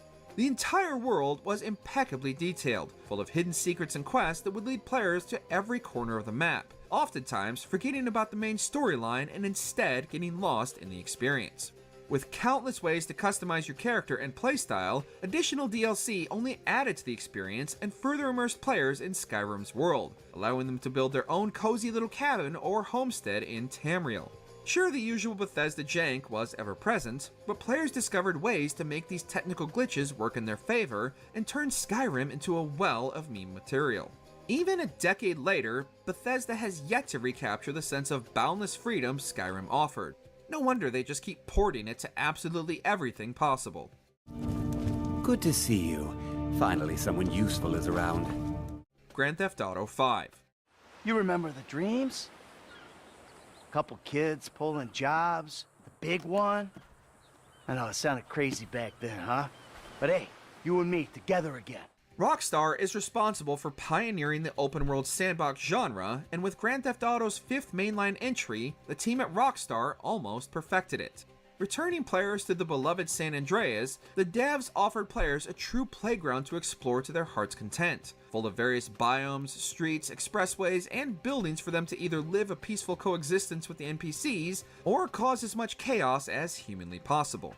Everything that made the series so iconic was also significantly improved. The controls, especially shooting and cover mechanics, received a major upgrade. Vehicles were less floaty and more responsive, and there was more mission variety and activities for players to spend their downtime with than ever before.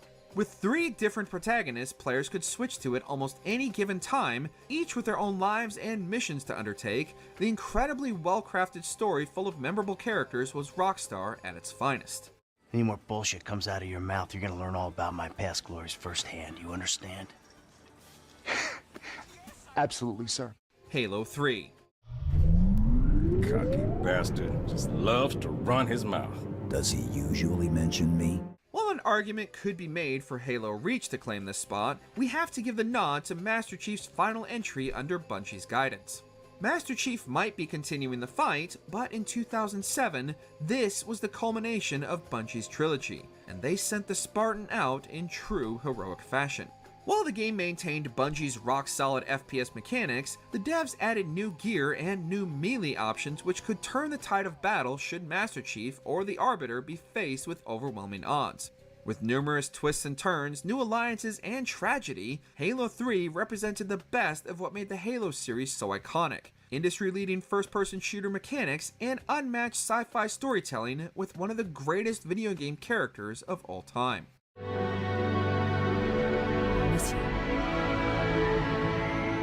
Wake me when you need me.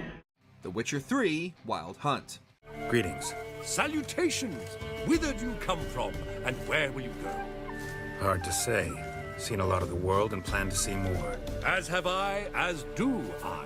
CD Projekt Red was already slowly building industry recognition with their increasingly solid Witcher series, but Witcher 3 made them a household name with gamers. The Witcher 3 presented players with an incredibly detailed world rich in lore and backstory for them to discover, and filled with meaningful player-driven decisions that could affect the outcome of the entire game. Combat was vastly, and we do mean vastly, improved over previous Witcher games, with a fluidity that had rarely, if ever, been seen in the genre.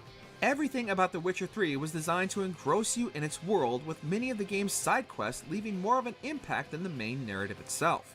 Geralt's character was further strengthened by his connection to Yennefer and Ciri, and thanks to a phenomenal performance by Doug Cockle, Geralt was much more than just the gruff mercenary the world painted him as.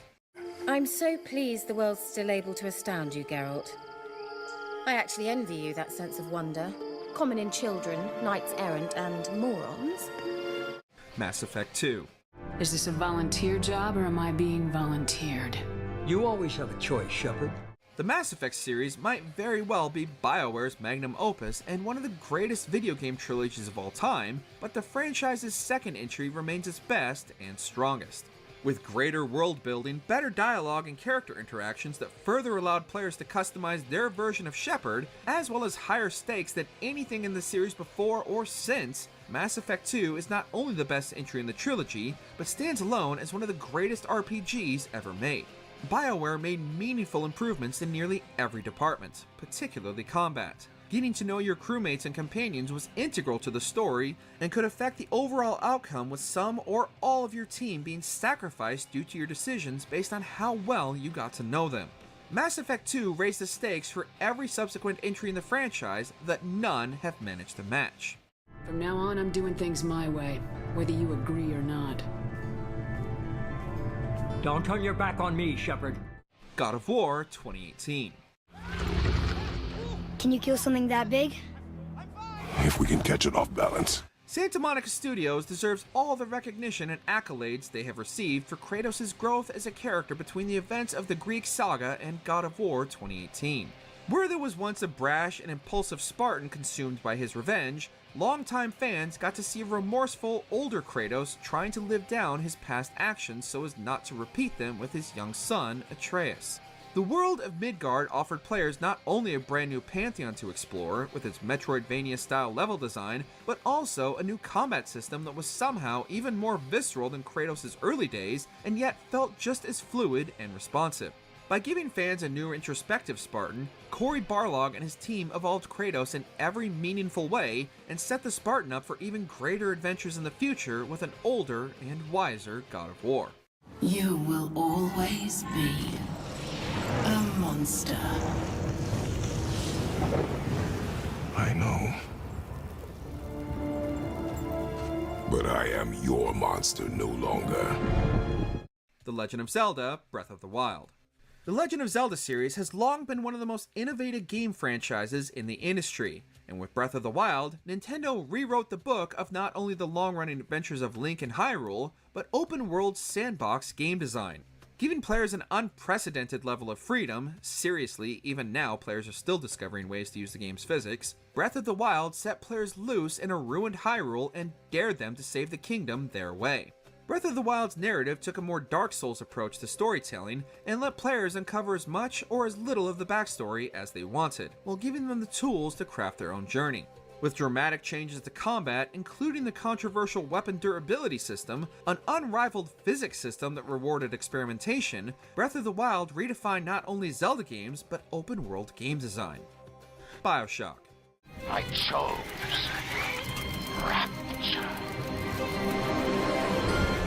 Few games have had the impact on the industry of BioShock. The Ayn Rand-inspired world at the bottom of the sea, meant to be a utopia, but destroyed by its own hubris, harkens back to some of the greatest novels of the 20th century. The introduction of plasmids offered players more strategy to combat than a traditional FPS, and the world's impressive attention to detail and haunting atmosphere made the underwater city of Rapture immediately iconic. The moral choices the players encounter feed into the game's overall narrative, and the numerous roaming Big Daddy mini-boss fights stand out as some of the game's most heart-pounding moments. The game's twist remains unmatched even by the series' own subsequent sequels, and catches players so off guard it's still being discussed today. If you haven't played this one yet and somehow managed to stay spoiler free, would you kindly set some time aside for a trip to Rapture? Would you kindly?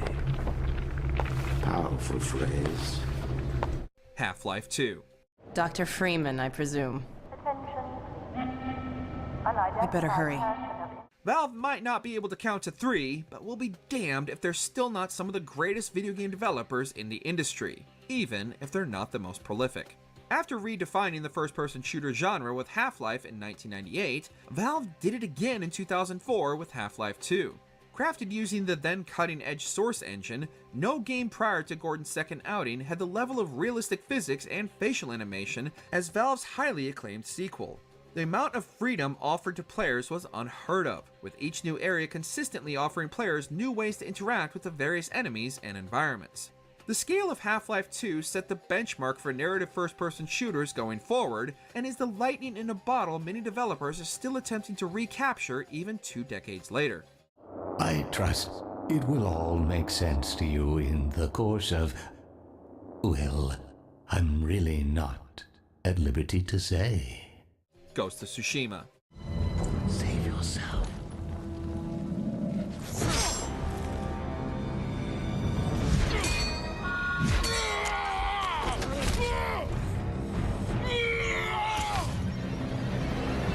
In a time when Sony had seemingly become complacent with their cinematic crevice crawler formula, Sucker Punch crafted arguably one of the PS4's defining first-party exclusives. Perfectly recreating the real-life Tsushima Island, the story of Jin Sakai rebelling against the stoic principles of the samurai code to save his people from the invading Mongols was so expertly told that the developers became honorary ambassadors to the island of Tsushima. Foregoing the traditional Sony first-party formula, Ghost of Tsushima innovated on not only the stealth genre, recalling the glory days of the Tenchu series, but also made significant improvements to the open-world genre itself, foregoing the traditional map markers and allowing players to either discover the island themselves or follow the game's guiding wind to their next objective. With impactful and responsive combat and a beautifully heartbreaking story, Ghost of Tsushima is one of the PS4's best games of all time. Promise me you won't repeat my mistakes. I promise, Sensei. Red Dead Redemption 2. Well, that went just about according to plan. I'm trying, Arthur, with everything I have, and I will keep trying, and you'll keep doubting me, and we'll keep failing. It ain't like that, Dutch. Rockstar have long defined the open-world genre, but none have truly captured the freedom of that concept the way Red Dead Redemption 2 did. Giving players a living, breathing Wild West to inhabit, the amount of detail pouring into every square inch of the game is nothing short of remarkable. With near limitless interactions with NPCs, wildlife, and the entire map, players could easily spend hundreds of hours exploring the wilderness and still feel like they'd only scratched the surface. The tale of redemption for Arthur Morgan as he fights to save the people he loves as the walls close in on him has been used as a metaphor for the changing video game landscape, and it's hard not to make the association. With some of the best written characters in any media ever, Red Dead Redemption 2 isn't just a video game, it's an unforgettable experience. I know the company you keep. The competition ain't too fierce. The Last of Us. And lastly, you do what I say when I say it. We clear? Sure. Repeat it. What you say goes. In 2013, Naughty Dog was mostly known for the Crash Bandicoot, Jak and Daxter, and budding summer blockbuster series Uncharted. But all of that changed with the release of The Last of Us. This was a much bleaker experience than the developers' previous games and crafted a horrific future overtaken by spores and a zombie-like infection. However, through incredibly impressive motion capture, as well as a believable and oftentimes heartbreaking script, the journey of a seasoned survivor and a girl immune in the apocalypse immediately enraptured players and critics alike. Neil Druckmann and Bruce Straley's meticulously crafted narrative, along with the innovative new gameplay mechanics and enemy AI, made this trek across the ruined America one of the greatest stories video games have ever told, and not only drastically changed the focus of Naughty Dog, but impacted the entire industry going forward. Okay. was your favorite single-player experience of the last 2 decades? Share your favorites in the comments below. Did you enjoy this video? Check out these other clips from Mojo Plays, and be sure to subscribe and ring the bell to be notified about our latest videos.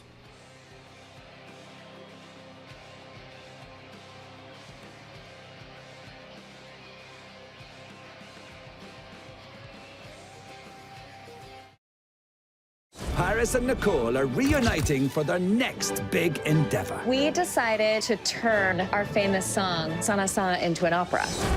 What? Buckle up for an unforgettable experience. These mushrooms make you feel better. Like, a lot better. These mushrooms help you focus while lowering stress, keeping you calm, but sharp. They reduce bloat and protect your gut so you can digest better. Plus, they boost your immunity so you can stay healthy and energized. Wait, and they taste good? Someone should make a coffee out of this stuff. Rise. Feel better.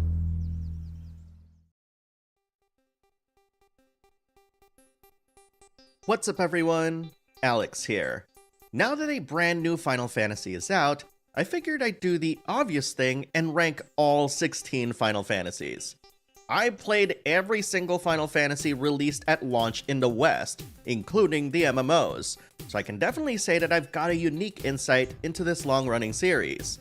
In addition, I'm also sharing the results of the Final Fantasy rankings you voted for a few months ago, which concluded recently with the addition of Final Fantasy XVI. I'm curious to see if your own rankings skew closer to mine or the rest of the community, so post what your list looks like in the comments below. With all that out of the way, let's take a trip down memory lane and into the many worlds of Final Fantasy.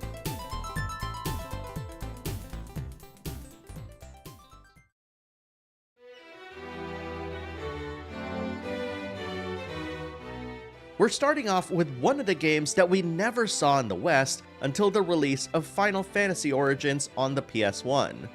Final Fantasy II was a groundbreaking departure from the first game in many respects. For starters, it was the first time you could have the ability to place characters in different rows. This created situations that let the developers design new and exciting challenges, as well as test how the absence of a player character would affect its storytelling. Notoriously, however, it also featured a leveling system that wasn't reliant on experience points. Instead, repeated use of weapons and spells would gain you points towards leveling up related stats. The trouble with this is that the only way to increase your HP pool was to get hit. This has since been addressed in multiple ways, but many still take to hitting themselves to bump the stat up faster. It should also be noted that Final Fantasy II marked the first appearance of Cid and Chocobos in the series. Final Fantasy II might be at the bottom of my list, but its contributions to both the series and RPGs cannot be overstated, as it paved the way for a lot of innovations that other RPGs continued to improve upon.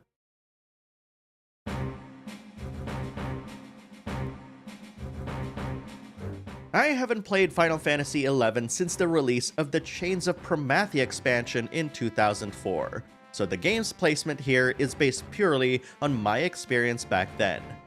That said, Final Fantasy XI was my first foray into the MMO genre, and I still have fond memories of it.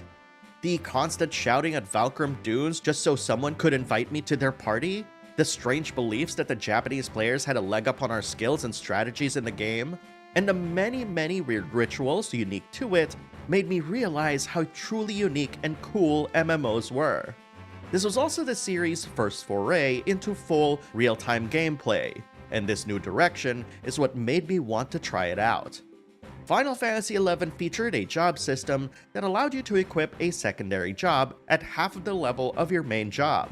So for example, if you're a level 30 warrior, you'll be able to use any skills and attributes for your secondary job all the way up to level 15. It was also during this time that much of the game couldn't be soloed, meaning you had to party up with others in order to gain levels. So it was common practice to just go into a zone where a bunch of people are leveling and constantly yell your currently equipped jobs until you get invited.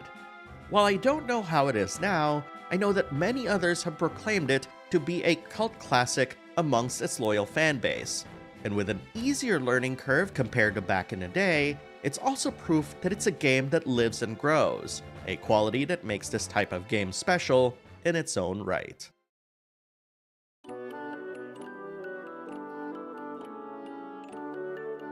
It pains me to see the very first Final Fantasy to be so low on this list, but I'd like to think that it's because there have been so many other great entries that it naturally would have had a tough time competing.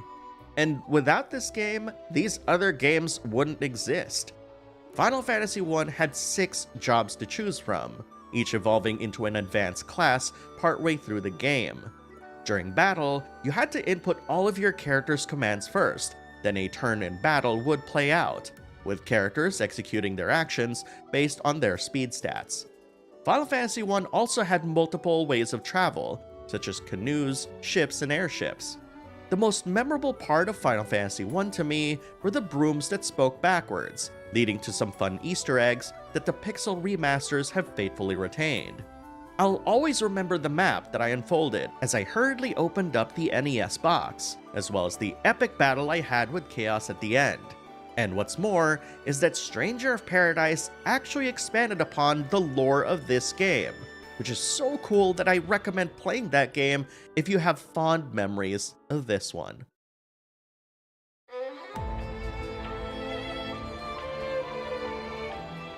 As one of the lost Final Fantasies that didn't arrive in the West until its 2006 DS release, Final Fantasy III returned the series to the job system and introduced the world to Muggles. Final Fantasy III combined the narrative style the team experimented with in Final Fantasy II with an expanded take on the job system from Final Fantasy I. This time around, you can change your jobs as opposed to being locked in for the entire journey, giving us the freedom to choose an experiment with different combinations to our heart's content. I remember spending a ton of time just trying to level every job because I had so much fun experimenting and trying to find optimal party compositions. It's been a while since, but I remember taking on the Cloud of Darkness with a crazy setup that was far and away not what I would normally consider using, and managing to edge out the win in the end.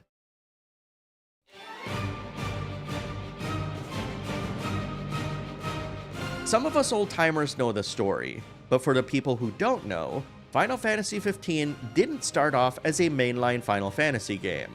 It was originally going to be directed by Tetsuya Nomura, and was originally titled Final Fantasy Versus 13, when it was first revealed in 2006. 10 years later, the game was finally released as Final Fantasy XV under a new director, Hajime Tabata. Final Fantasy XV moved the series' combat to real-time action, allowing players to issue commands to their party members as part of their offensive.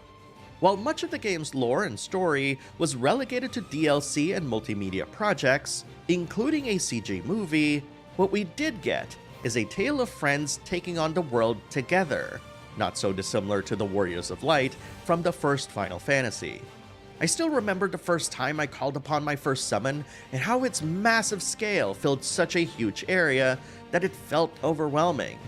And top that off with Ignis' penchant for finding new recipes, Prompto's easygoing outwardness with a dash of sensitivity within, and Gladiolus' unwavering loyalty to Noctis, and you've got a cast that you want to take a road trip with.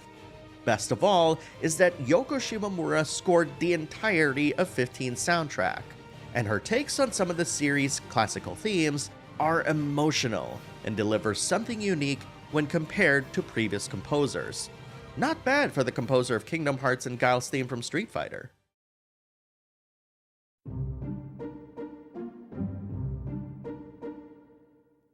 While much maligned, Final Fantasy VIII saw an evolution of Nobuo Uematsu's soundtrack, also bearing the distinction of having the first official theme sung by an artist in the series' history, Eyes on Me by Fei Wong. In fact, it ranks very high in my top 5 Final Fantasy soundtracks of all time. From both a mechanical and storytelling standpoint, Final Fantasy VIII decoupled stats from characters and infused them into the game's summons, called Guardian Forces.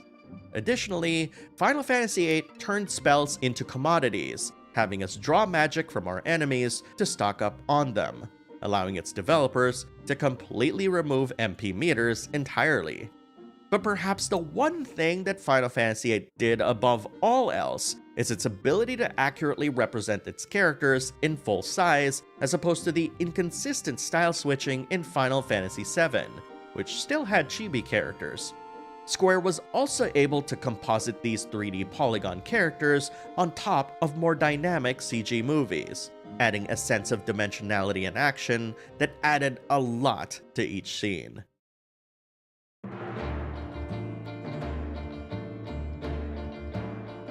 Final Fantasy V saw the series' last foray into the traditional job system established in the first Final Fantasy, and this iteration does a couple of very important things.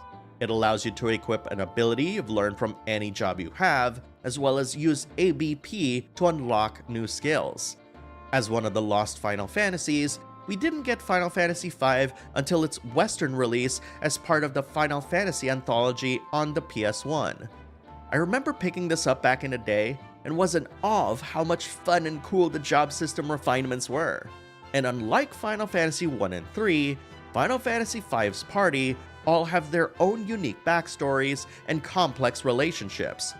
This to me felt like a blending of everything Hironobu Sakaguchi has learned from directing the previous 4 games.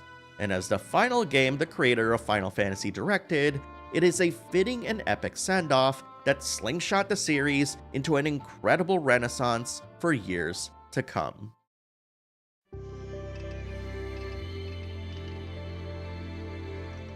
Motomo Toriyama has co-directed many Final Fantasy games, having worked on 10, 10-2, and 7 Remake, to name a few. And when you consider the work he did by injecting the job system in 10-2 with new flavor, the paradigm system in 13 starts to make a ton of sense. Final Fantasy XIII's strengths lies in what many criticized the game for when it was first released, with these same criticisms winning over new fans as the years progressed. I thought it was brave for Toriyama and his team to tell a very linear story with Final Fantasy XIII, and the resulting game serves the narrative was there a war in the trying chat to yet? tell extremely well. Did I miss any The chat paradigm wars? system is also super fun to play with, making turn-based combat fast-paced and really fun. Let's not also forget that the soundtrack was composed by the legendary Masashi Hamauzu, adding to the game's synthetic nature and really lifting the I saw them put believability of 11 the pretty world low on and the its list. ensuing story. And Lightning's just a super cool protagonist, and I'm glad that we were able to see hers and everyone else's stories come to a full conclusion in Lightning Returns Final Fantasy XIII, which is a luxury that not many Final Fantasy games get.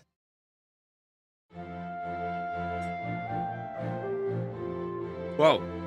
While Yasumi Matsuno is merely credited with the concept of Final Fantasy XII, you can still see much of his work's DNA here. After all, he did direct a lot of it before he left. Final Fantasy XII introduced the Gambit and license board systems, which felt very much inspired by the real-time nature of 11. Gambit ensured that we still had full control over our party members without having to babysit them much, though having to buy useful gambits certainly was a strange move. The license board system took the concept of the sphere grid in 10 and applied it across the board, no pun intended, locking weapons and armor behind it as well, which was a bit controversial. But what I liked most of all is the sense of scale Final Fantasy XII delivered, recalling those moments when I'd run across vast desert sand dunes and fighting massive monsters in huge temples. And while I'll agree that when you distill the story down to its core, that it does feel strangely Star Wars-like, the worlds and characters it's able to introduce to me are wonderful. I always wanted to play this game. I never played it. One of my favorite experiences in games to date. Whoever that rabbit girl is, come back. Come back.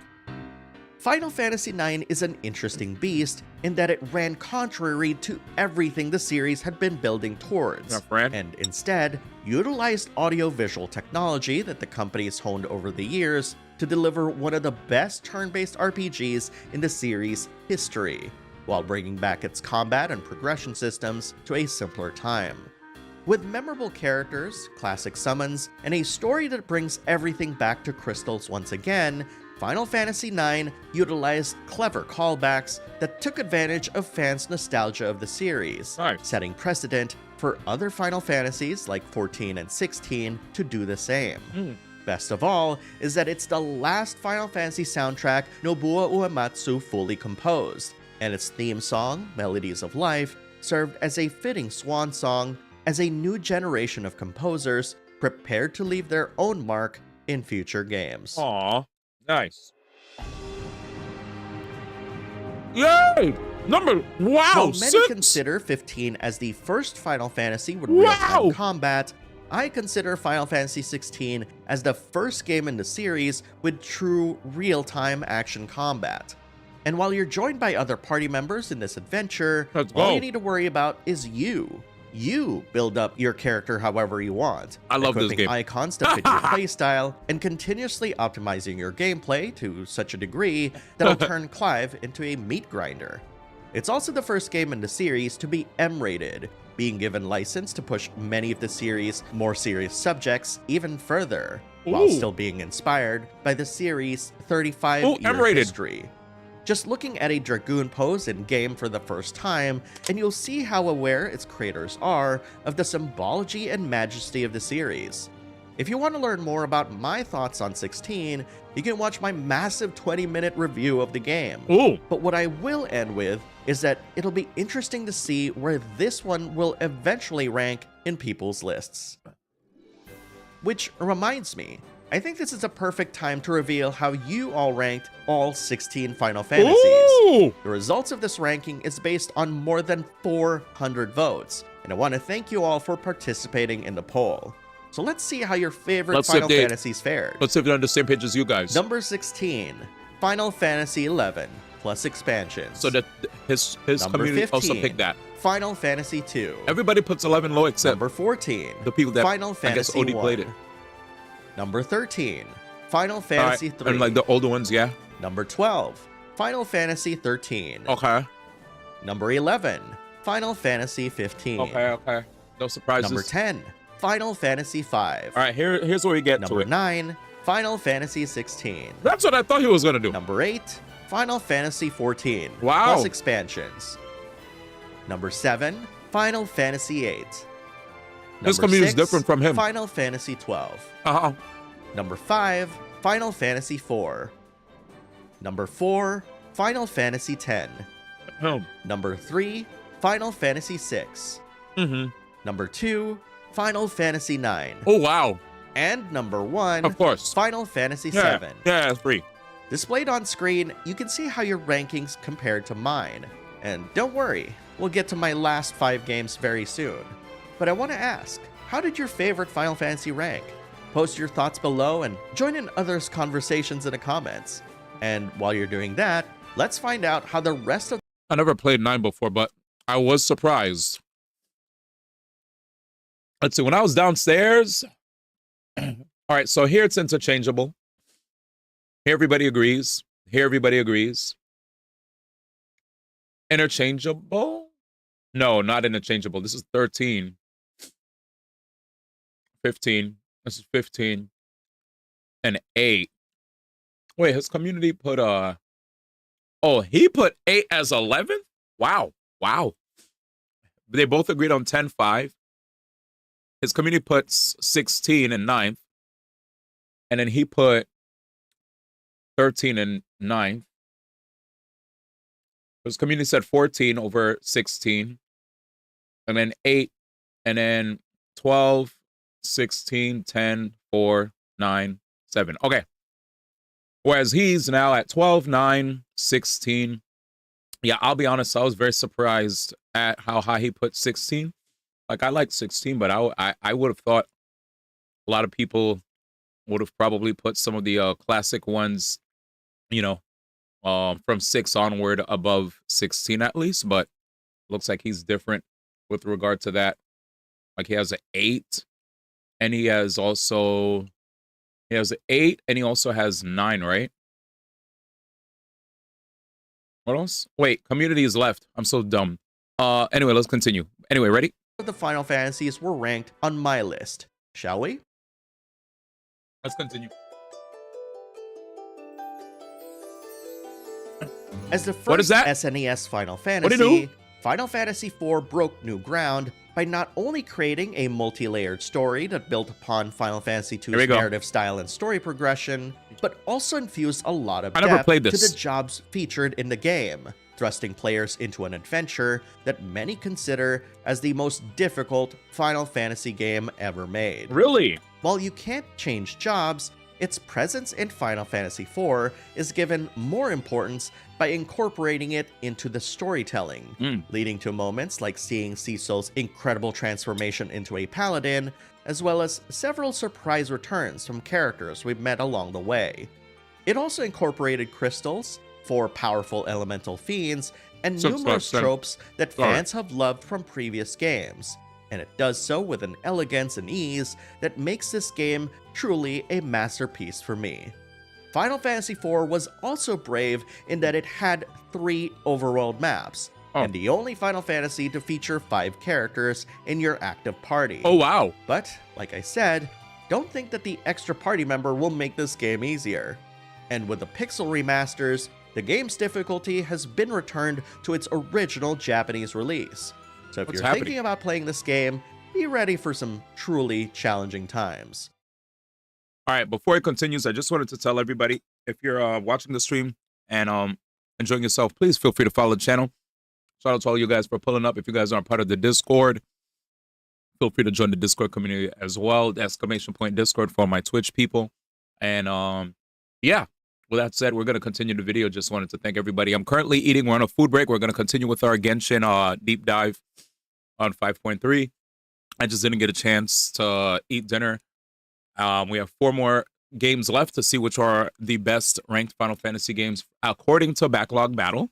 This video hit like nearly 500,000 views, so that's why I clicked it. I was like, well, a lot of people seen this. Let's see what the people are thinking.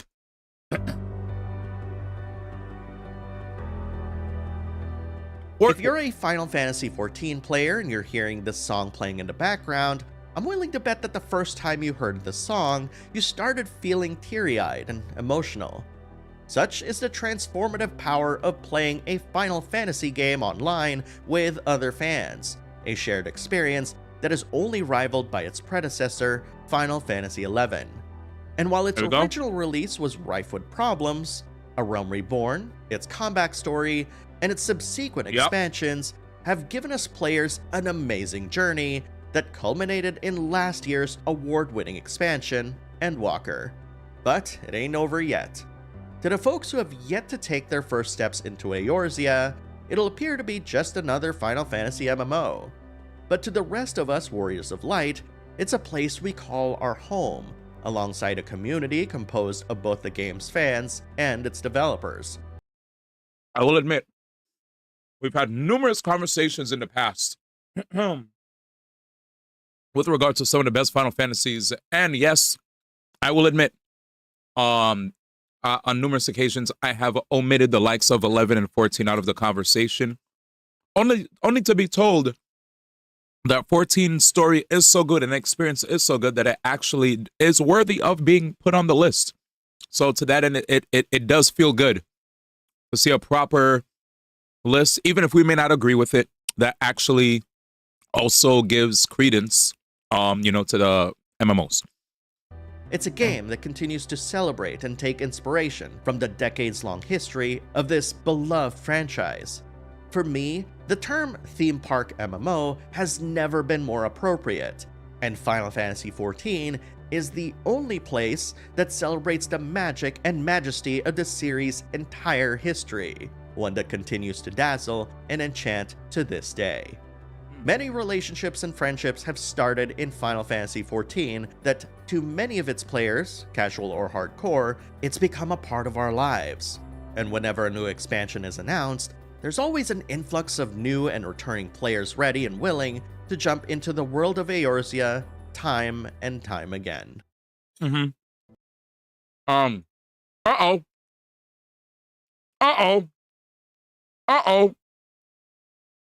is going to be a unique Chat. Anyway, for all of you guys who've watched my streams and don't exactly understand why I may enjoy playing these gacha games, and sometimes why I may spend like a full day on an update, what he said about Final Fantasy XIV literally is that feeling. There are times where, yes, while these gacha games may not be MMOs like FF14, when we play some of our live service games, we truly do enjoy the worlds that we're immersed in. And whenever there's a new expansion or a new patch, we want to jump in and see what new content is there and if it's actually worthy of our time. So props to him being able to at least articulate, you know, the feeling that people get when it comes to playing live service games. And I did play Final Fantasy XIV, by the way. I played 14 and I played up to level 60 and I never said anything negative about it. I think the reason I dropped it was because it was just a massive undertaking for me to play that game and Genshin. There are many times where I've played multiple live service open world games and then Genshin just somehow stood the test of time while the other games died. And I would always have friends saying, when are you going to come back to 14? When are you coming back to Tower of Fantasy? I'm like, okay. But I never said anything bad about these games. With that said, let's continue.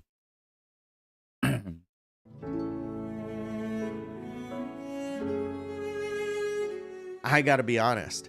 Out of all of the Final Fantasies on this list, Final Fantasy VII is my least replayed. Wow. Every time I try to pop in my original PS1 Disc 1 of the game, I'm immediately reminded of the quality of its localization work, which is to say, not great for its time. That's not to say, however, that Final Fantasy VII isn't one of my favorite Final Fantasies of all time, a distinction that the top 5 games on this list share. Whenever I hear the main theme of Final Fantasy VII, whether in the original game or in the remake, my heart swells. Uematsu created an overworld theme that had distinct highs and lows, serving as a bite-sized representation of the game's story. Final Fantasy VII introduced the Materia system, a way to commoditize the learning of magic that built upon the foundations of its predecessor. This allowed players to mix and match different combinations of materia, allowing for an unprecedented level of customization, unlike anything the series has seen before. Final Fantasy VII also had some truly memorable marketing ad campaigns in gaming history, owing much to its move to disc media. From joking that you'll be needing hundreds of cartridges to fit the entirety of the game, to showcasing its breathtaking CG movies as part of its TV commercials, Final Fantasy VII completely upped the ante when it came to RPGs of the time. So you know how, chat, nowadays there are a lot of people who hate seeing advertisement for gacha games, especially like Genshin. They get tired of seeing Genshin everywhere or gacha games everywhere. That was me with FF7 back then. I tell you guys who watch the stream regularly this all the time, so I'll keep it short for the new people. When I was growing up, my first system was Super Nintendo. First RPG I ever played, Super Mario RPG. Chrono Trigger after that was basically it sealed the deal and let me know that I love JRPGs till the end of time. Right? It was just like amazing experience. My parents were like confused, like, why is this guy crying while playing a game? My dad was so mad. It was like, why are you being such a baby? I just love the game. I thought it was a beautiful game. But anyway, with that said, see, those two games were the games that really made me love Square Enix, right? I didn't even play the Final Fantasy games. I just played Mario RPG and Chrono Trigger. And then from there, I was in love with Square Enix. And, you know, even though I never got a chance to play any Final Fantasies, I will say, that was in my youth. I saw so many Final Fantasy advertisements for PlayStation, and I wasn't allowed to have a PlayStation because most of the games on PlayStation, according to the place of worship that my parents went to, they're like, oh, it looks like a lot of the games on PlayStation seem to be more violent. Make sure to beware of like making your children play games on that system, blah, blah, blah. I'm like, this is OD. So like, you know, I was basically like, I was still a Nintendo fan, but I felt like I was forced to be like only a Nintendo fan for a while during my youth. With that said, I kept seeing Final Fantasy VII advertisements everywhere. And in school, people glazed it to the point where I got mad at the game, not because of the game itself, but the advertisements, how much it was shoved in my face and how much I couldn't even get a chance to play because I wasn't allowed to have a PlayStation in my youth. So that sucked. Like, I finally got a PS2 when I was 18 years of age. That's how strict my parents were. But yeah, with that said, I definitely harbored a lot of resentment and hate for Square and Final Fantasy VII at the time. But then when I finally, around like early March 2020, when they released the remake, I played the original, then I played the remake, and then I just completely 180'd. And I was like, yeah, you know, it was never about the quality of the game. It was the fact that I wasn't allowed to play it. And the fact that they left, you know, Square left Nintendo. It was a lot of other factors, but it was never the game itself. So I've always seen conversations about Final Fantasy VII where they're like, oh, overrated this and that. Me, I was only a hater because I couldn't play, and I felt like I kept seeing it everywhere. Kind of like how people, I guess, get tired of seeing something get pushed and pushed and pushed by its either community or its marketing team, but they're not into it for whatever reason. Yeah. Does that make sense, chat? Anyway, let's continue. This also marked the series' move towards 3D, featuring full-size 3D characters to be RPG and fan, backgrounds raised to be a during Nintendo combat, fan. and chibi 3D characters and pre-rendered static 3D backgrounds during exploration.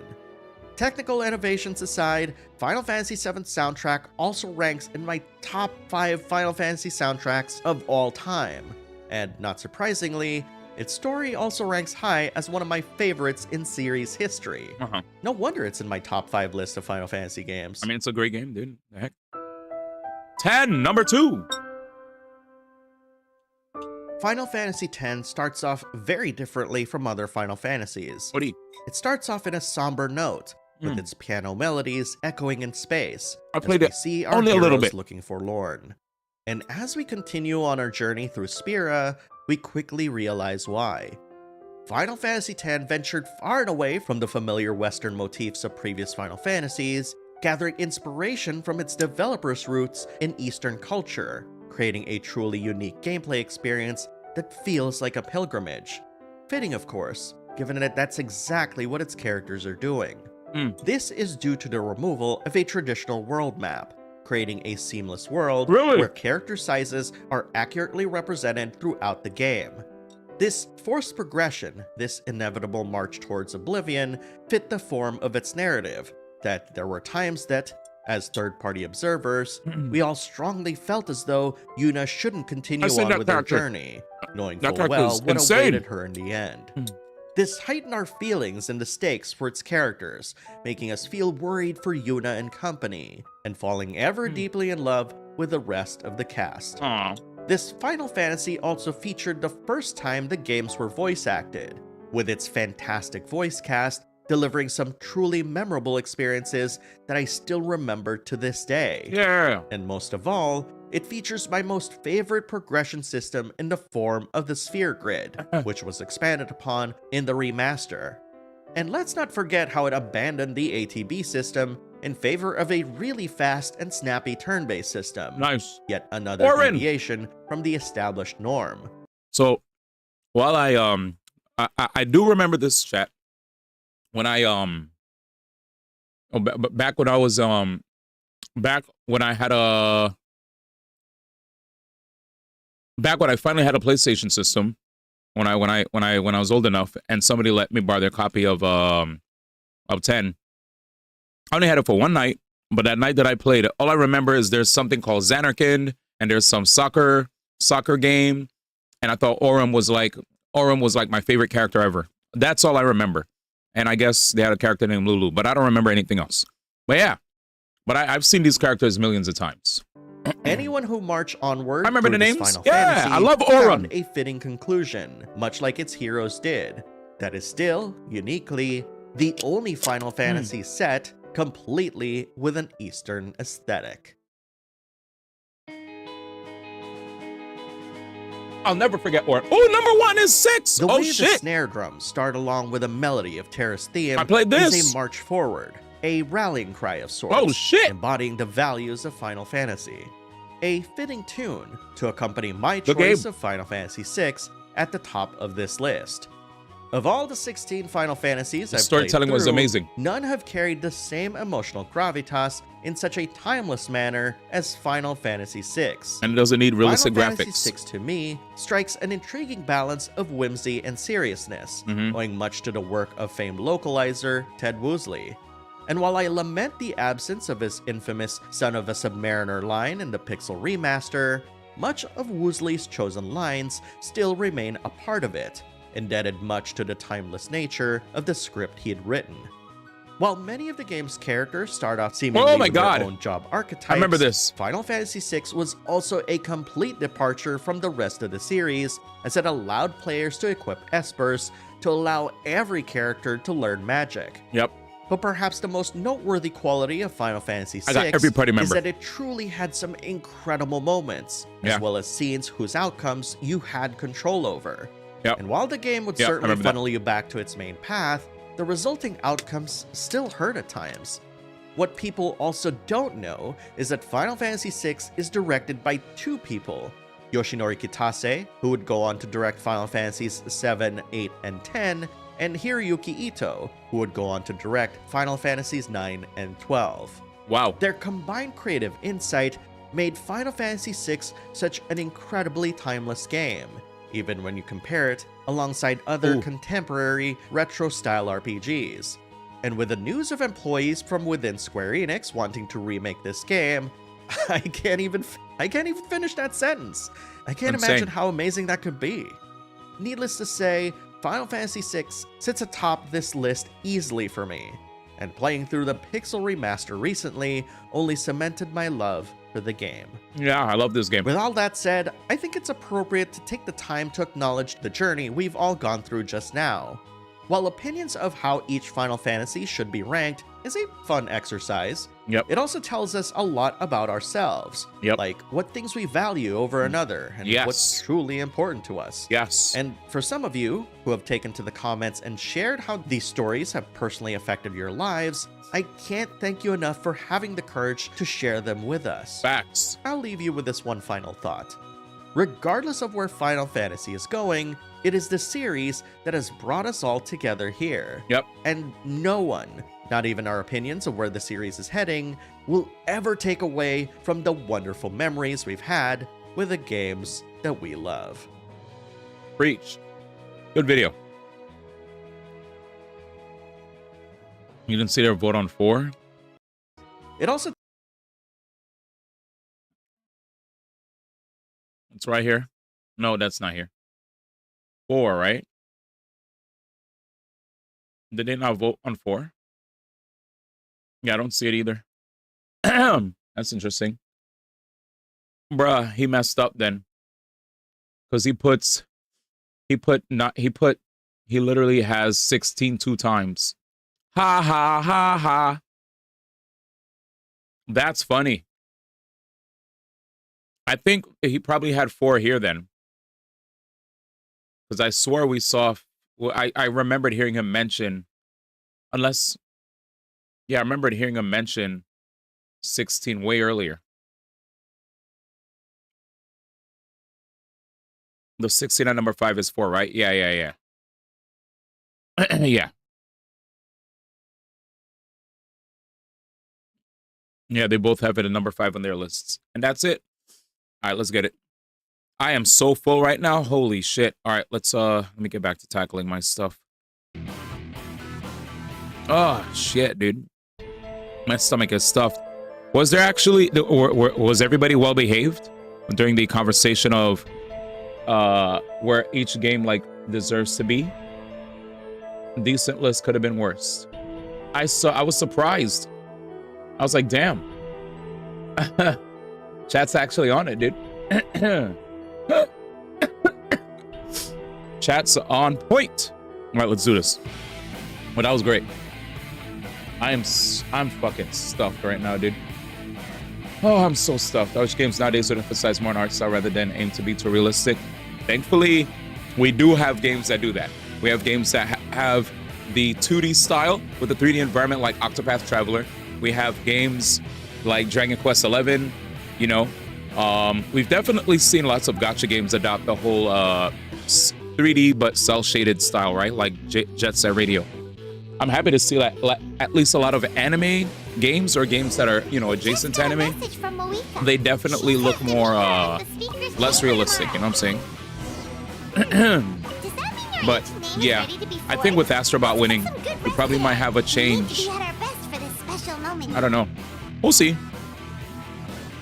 The fact he put 9 as number 7 is cap, but I can see why he did.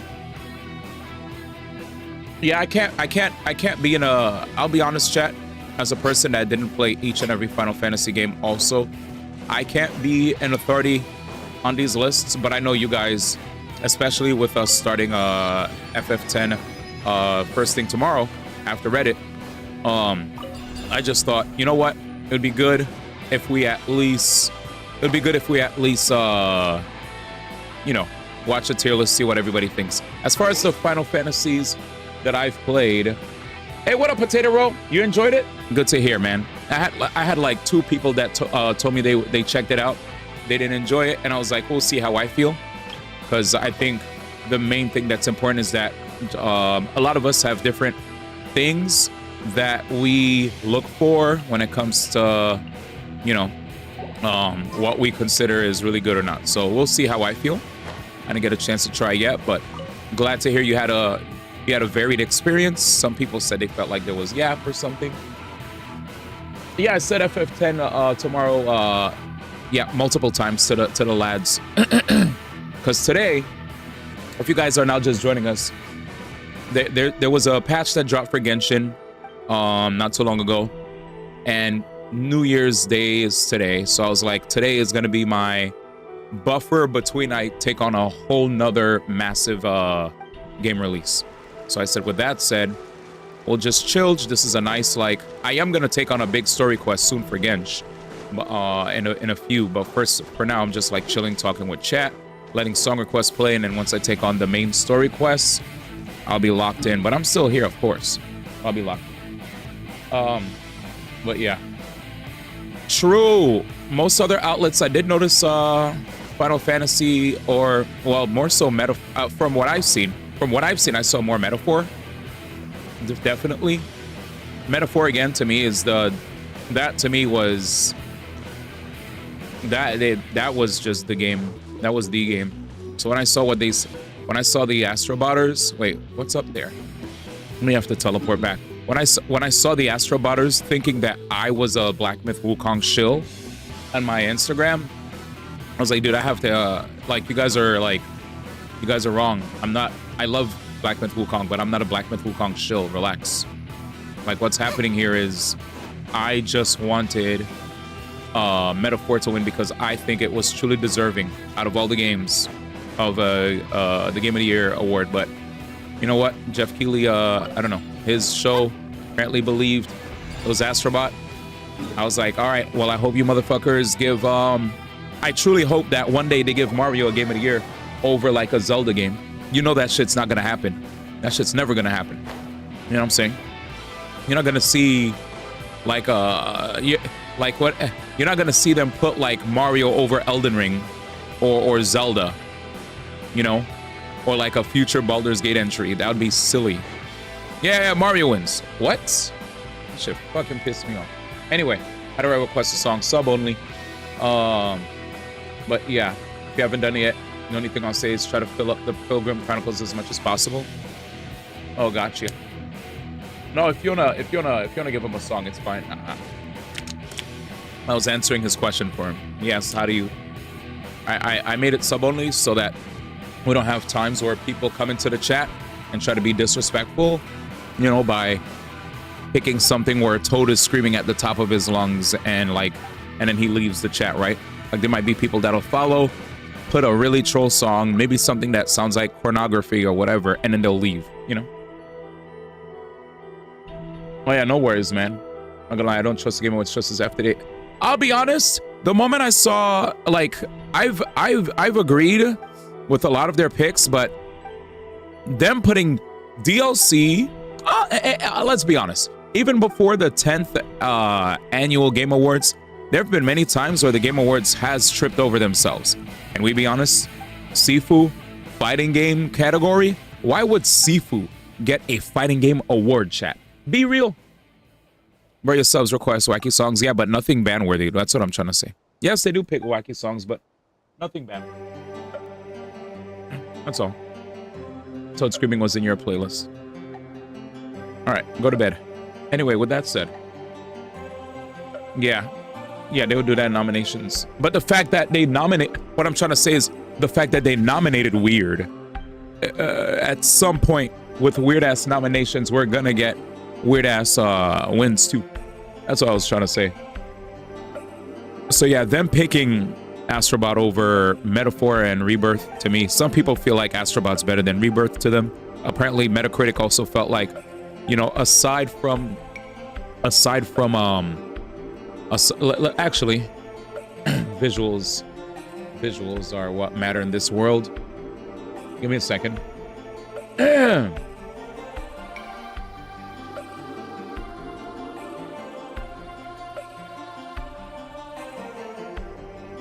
me a second, chat.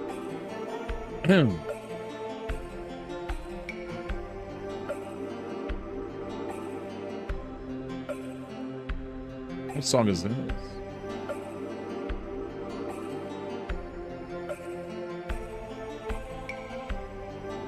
Give me a second, chat.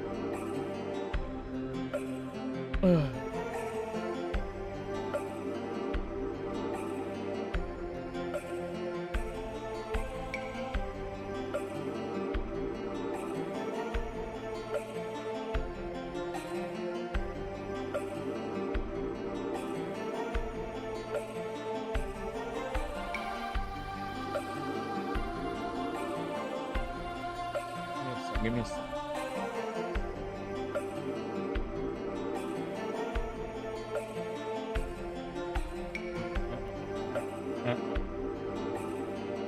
Chat, what's this song from?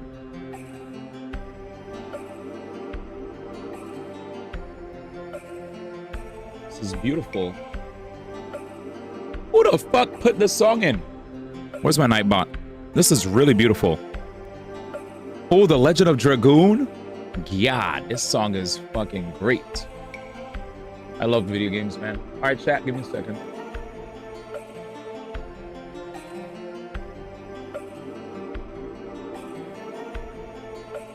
Let me see if I can find it. All right.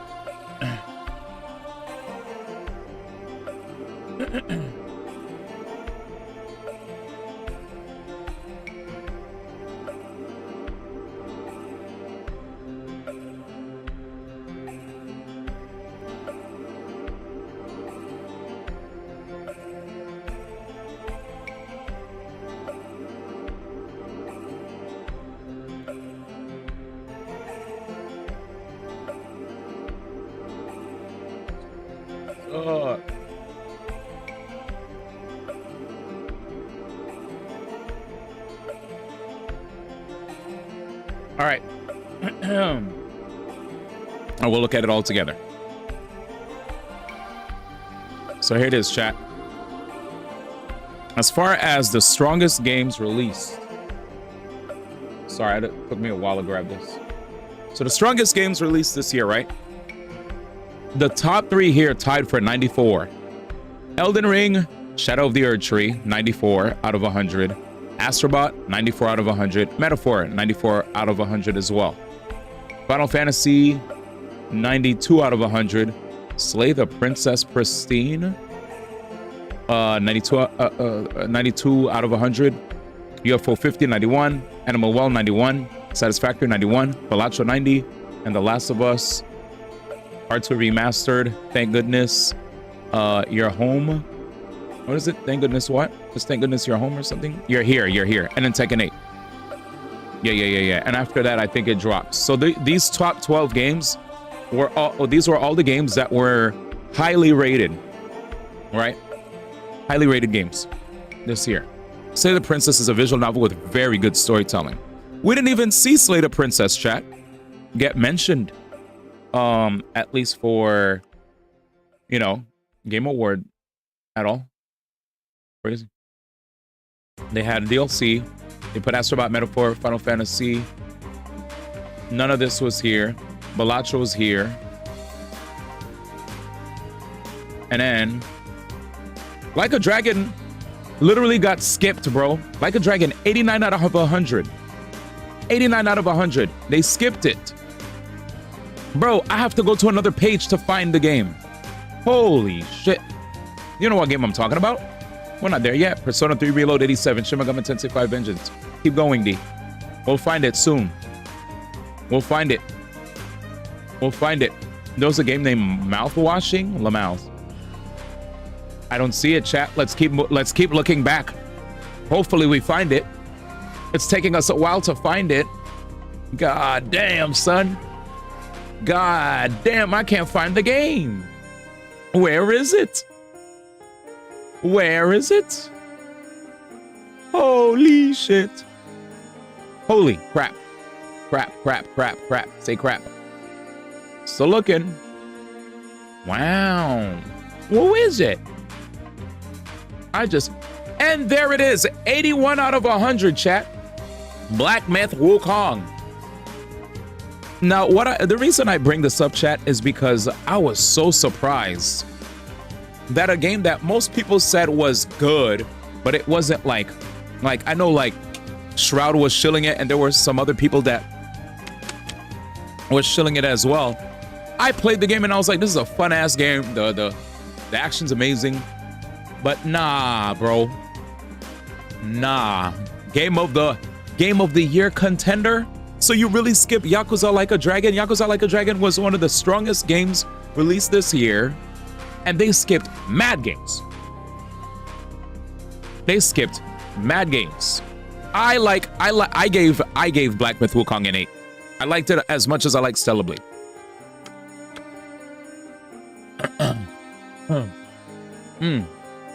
Take care, DGT. Here's one of the so music-wise, loved it. Graphics, music, presentation, blah blah blah. Cool. One of the reasons that I had a lot of issues with the game was, unfortunately, performance-wise, after like 4 hours of gameplay, there were many people that reported, like, and I've experienced this in my game too. Randomly, my game just decided to go nuts, where the graphics just started not working. You'd see all sorts of weird graphical glitches where everything looked fine, and now there are parts that are just turning black. My sound would get weird. My frames would be weird. Like, I knew there was frame gen, but this isn't the only game that has frame gen, so I'm not gonna dog on it for frame gen. But like, I've had memory leaks. That's what people call them. There were memory leaks when I was playing the game, and I was like, damn. Like, this kind of sucks. Like, I don't even remember experiencing that with Stellar Blade, you know? Like, performance-wise, there were multiple people that have reported, including myself on stream, where I had to, there were more than once, where I had to turn off the game and reset it again. Because straight up, like, we just started seeing random-ass glitches. And I was like, this is fucking insane. You know? So, but yeah. Well, the thing, Gento, was I was playing on a PS5. I wasn't even playing on a PC. I was playing on PS5.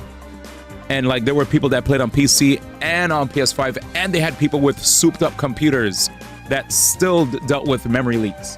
You could have a proper system and still experience memory leaks. You could also be a lucky guy who just had a smooth playthrough where no memory leaks happen whatsoever.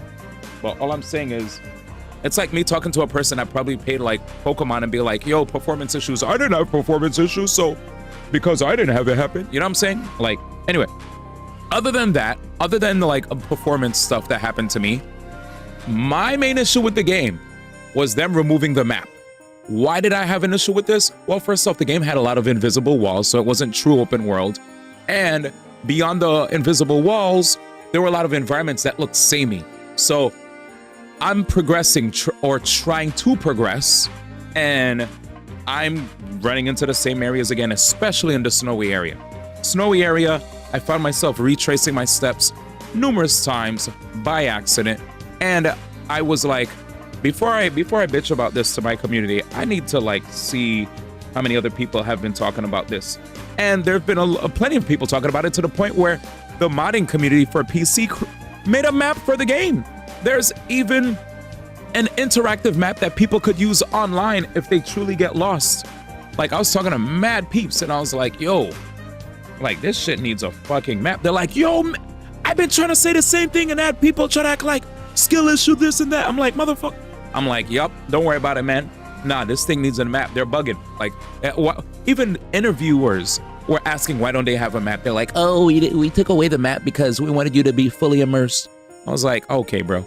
Again, aside from the map and the memory leaks, I think solid game. But for me, the memory leaks, that forced me to have to sometimes reset my game, and the lack of a map, which resulted in me extending the length of my playthrough due to areas that just didn't have much variance in terms of how they looked, resulting in me looping and revisiting the same areas. I'm gonna say it's a very strong 8, but that's all. I'm gonna say it's a good 8. It's a good 8. It's not a weak 8, but it's a good 8. You know, that's all I'm gonna say. But I didn't think it deserved to be in a Game of the Year. That's all. I was like, okay. But anyway, I like the game. With that said, all right, let's continue. Well, they didn't say they wanted us to have the Dark Souls feel. Here's what they exactly said. Like, I legit read an interview. They said, we want people to feel like they are playing. We want people to feel fully immersed, like they're actually doing the journey to the West. We want you to have the journey to the West experience, and they felt like a map would ruin the immersion. Insane, because my immersion was ruined due to the lack of a map. The lack of a map. I do wonder, do you put technical issues when it comes to reviewing a game? Yes, because we shot on Pokemon Scarlet and Violet the other day. We literally what? So Pokemon Scarlet and Violet is a perfect example of this. I loved Scarlet and Violet to death, but I would be remiss if I were to just straight up act like the technical issues that happened with Scarlet and Violet are ignorable or able to. There's no way. Like, you're making a game, you're making a product.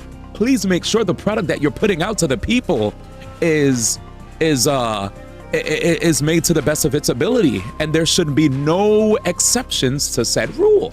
That's how I stand on this wholeheartedly. I'm not gonna just give something a pass because I like it. I love Scarlet and Violet, but nah. So yeah, nah. First party, third party, second party, technical issues are technical issues. Period. We don't give passes unless we're just being biased. You know, respectfully. like Cyberpunk, 2077 had its fair share of issues in the past as well. They fixed that shit. That shit is now in a way better light. I even remembered watching streams of people play Cyberpunk 2077. Holy, the 2077 streams that I've seen, the things that I've seen. I was like, brother. Anyway, back to an earlier point. I think the reason why Astrobot won was because the voters want more 2D low-budget games to be created and not all games to be over 100. Yeah, I had this conversation with people. Yes. People said that there was probably an agenda with Astrobot winning. The agenda is for us to move away from trying to make a bunch of games that cost a bunch of money, blah, blah, blah, blah, blah. Less games or microtransactions. I mean, it's not like Metaphor was a live service, gotcha-ridden cash grab, right?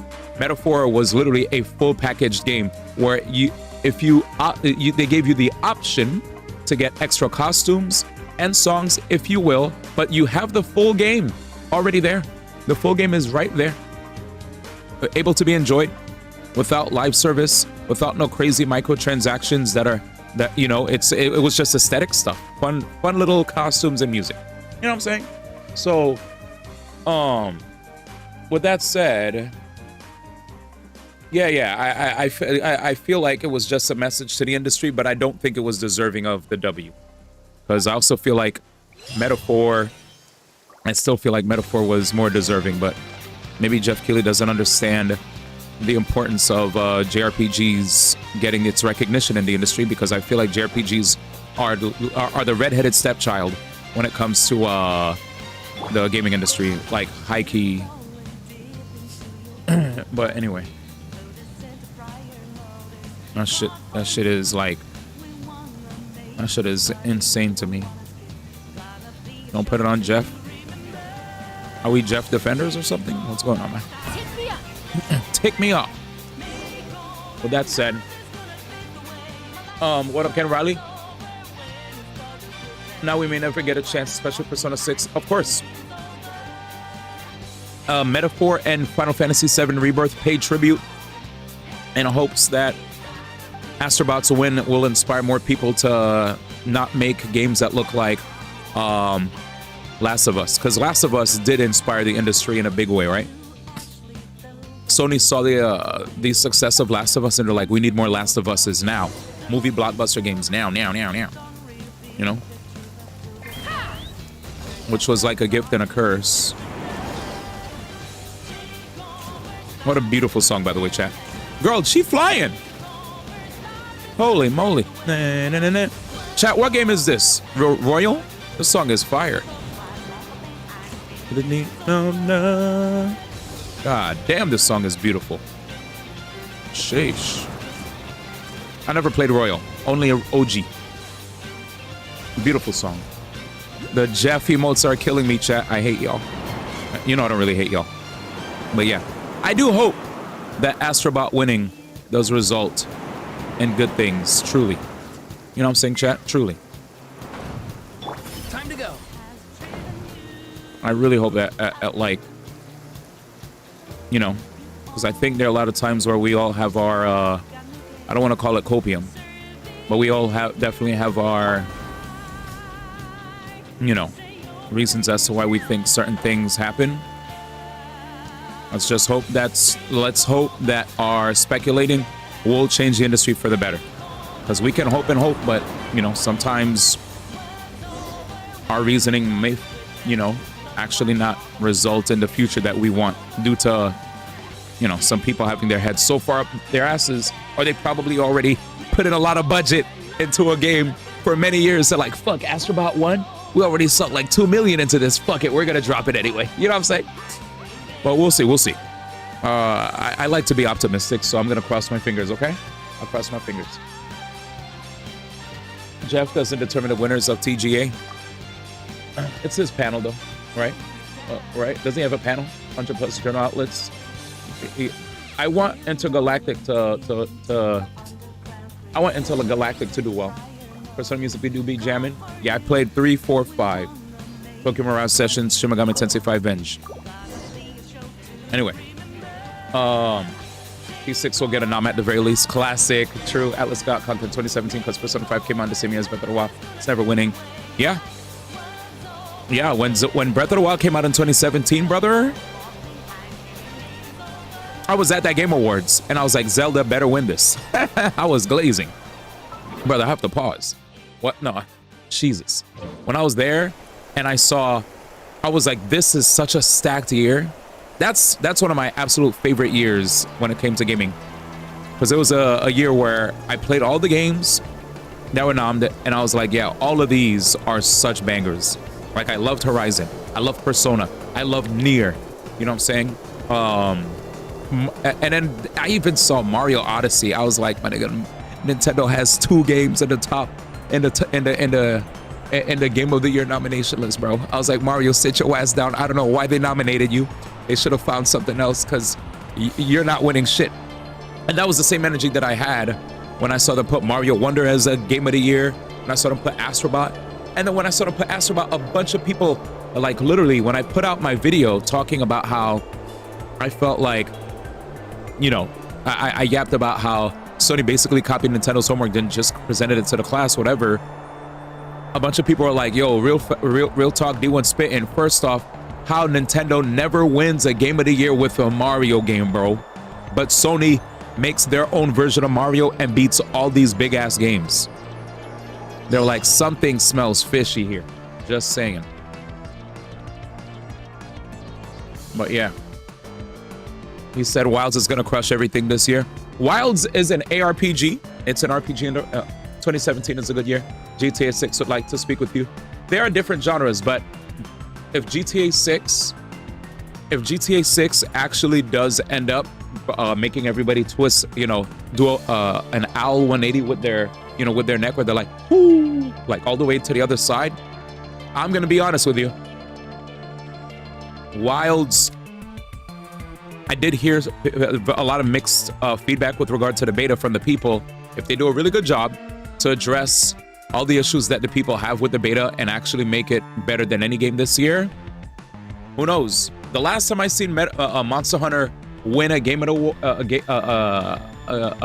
thingy was not Game of the Year, but they won an RPG award. I'll show you guys what. Actually, chat, let me talk to y'all. Let me see this, because we had a conversation about this before, and I didn't have enough RPG fans in the chat to talk to when it came to this. So, like, now that you guys are all here, let's talk about it, right? Let's talk about it. Because there was a time where we talked about the Game Awards having the best RPG of 2018, right? Monster Hunter Worlds won, and I'll tell you which games it won over. I'll tell you which games it won over. This was at Keeley's Awards. I'll just show the noms. So chat, visuals always are good. So I'll see if I can pull this up. Oh, Monster Hunter Worlds also got a Game of the Year nomination that year too. But yeah, let's pull it up, chat.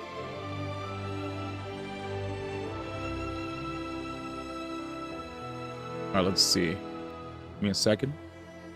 By the way, Monster Hunter is still continues to print money for a reason. It is a good game, and it is a massive franchise for the wonderful people at Capcom. You know what I'm saying? Like in Japan,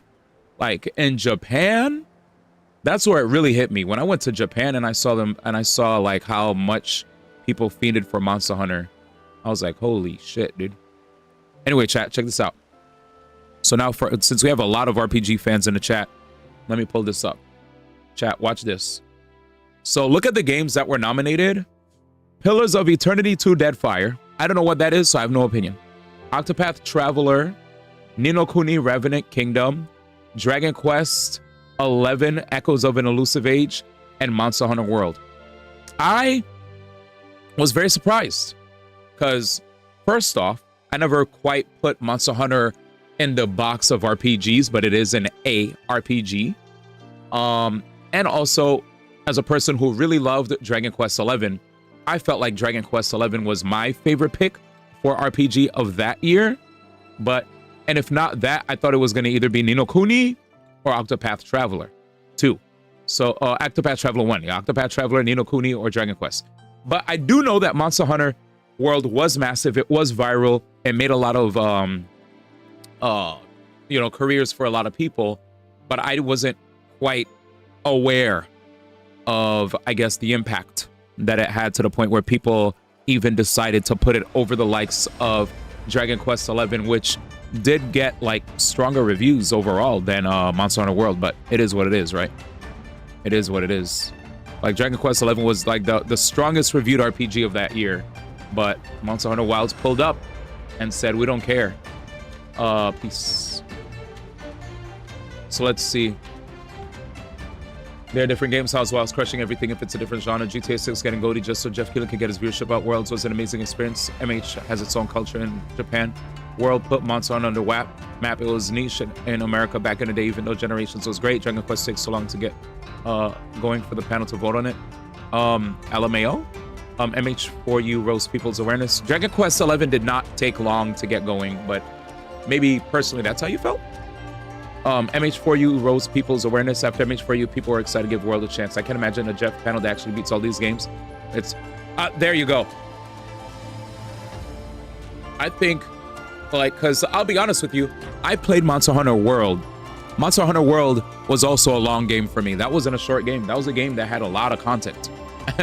I spent a lot of my time playing that game with friends over COVID. So I'm very surprised that, you know, the conversation of length. Let's just say that because Monster Hunter is a thing you could jump into and immediately play and enjoy. I don't know, but overall, as an RPG, you know, like that just sucks because it doesn't feel like these are fair ratings. It just feels like, oh, because we invested more time into this than this, and we're just gonna this. Like, I don't know, but whatever. I'll just take it as it is. I don't hate Worlds, but I definitely felt like Dragon Quest deserved more recognition. It is what it is. I love Dragon Quest too. Don't worry. Don't worry. I'm just mad at the panel, to be honest, guys. I'm mad at the panel. You tell them, oh, as far as they're concerned, they probably didn't even make it past the fucking title screen. They probably saw it and were like, another JRPG. Anyway, let's just play Monster Hunter. By the way, Monster Hunter is a good thing. Monster Hunter is not bad. I'm not a hater. I used to be a Monster Hunter hater. But then when I played World and Iceborne, both of them, they were great. Wow, we're in the sky. What the hell is this? I just don't know. I don't typically play them too much, though. I don't typically play MH games too much, but they are good games. Western Game Journals. Who's Eric? I'm dead. Who's Eric, man? But yeah, to that end, Sano, Wild Wilds might be a banger of a game. After seeing what I saw with Astrobot, watch, bro. I'm just saying.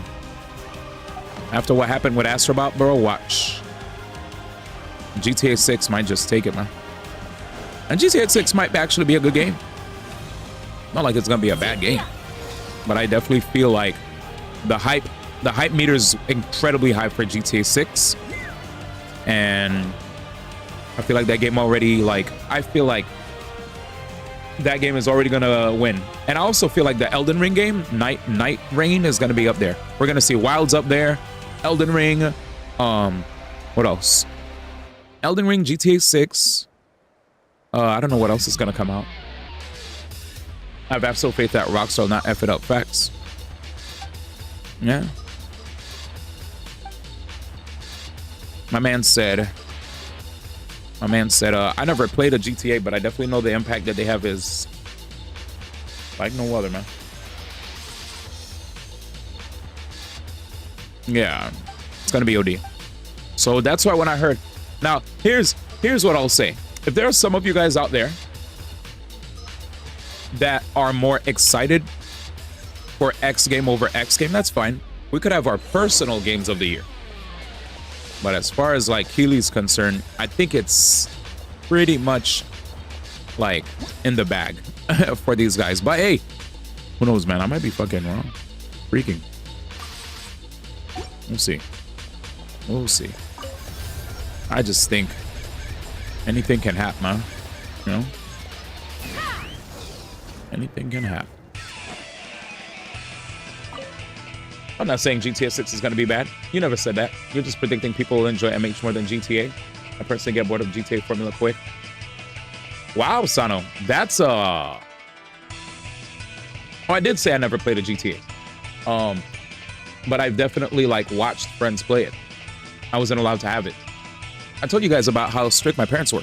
But I've seen clips. I've watched a little bits and pieces of streams. I've seen bunches of reviews. I've heard a lot of the glazing and all that. But yes, I'll be honest with you. While you personally may not be into GTA that much and find it to be like something that may over time may not be entertaining to you, I think it's fair to say that the general populace, this is why I made sure to utilize the term for me, right? Because while we may feel the way we may personally feel, we may not speak for the entire world. And GTA 6, I feel like I'd be shocked if you know, like I would be happy for you if Wilds does win, right? If Wilds wins and you'll be like, CD, I was right, I'd be like, good shit. But I'm not even a GTA glazer, not at all, right? Not even a GTA glazer, but I understand how rabid that fan base is. Monster Hunter, yes, has a crazy fan base, but the Grand Theft Auto fan base, goes beyond the genres. You know what I'm saying? Like like I still feel like as big as MH is, it still appeals to a certain type of gamer, whereas GTA usually appeals to like OD amounts of people. People also get so everything you're gonna say positively about Monster Hunter does not, you don't have to convince me why people like Monster Hunter, because I know people like Monster Hunter. But I'm gonna just say that Grand Theft Auto's pull on the people, its influence on the general public, whether they're casual or hardcore gamers, whether they even care about the genre that Grand Theft Auto belongs to. It just, bro, I could never escape conversations about Grand Theft Auto all throughout my time going in school, man. Everybody always glazed Grand Theft Auto way more than I've ever heard about any other game. Disney video game IPs to me is Pokemon. But I will say that as far as video game IPs are concerned, Grand Theft Auto is definitely up. But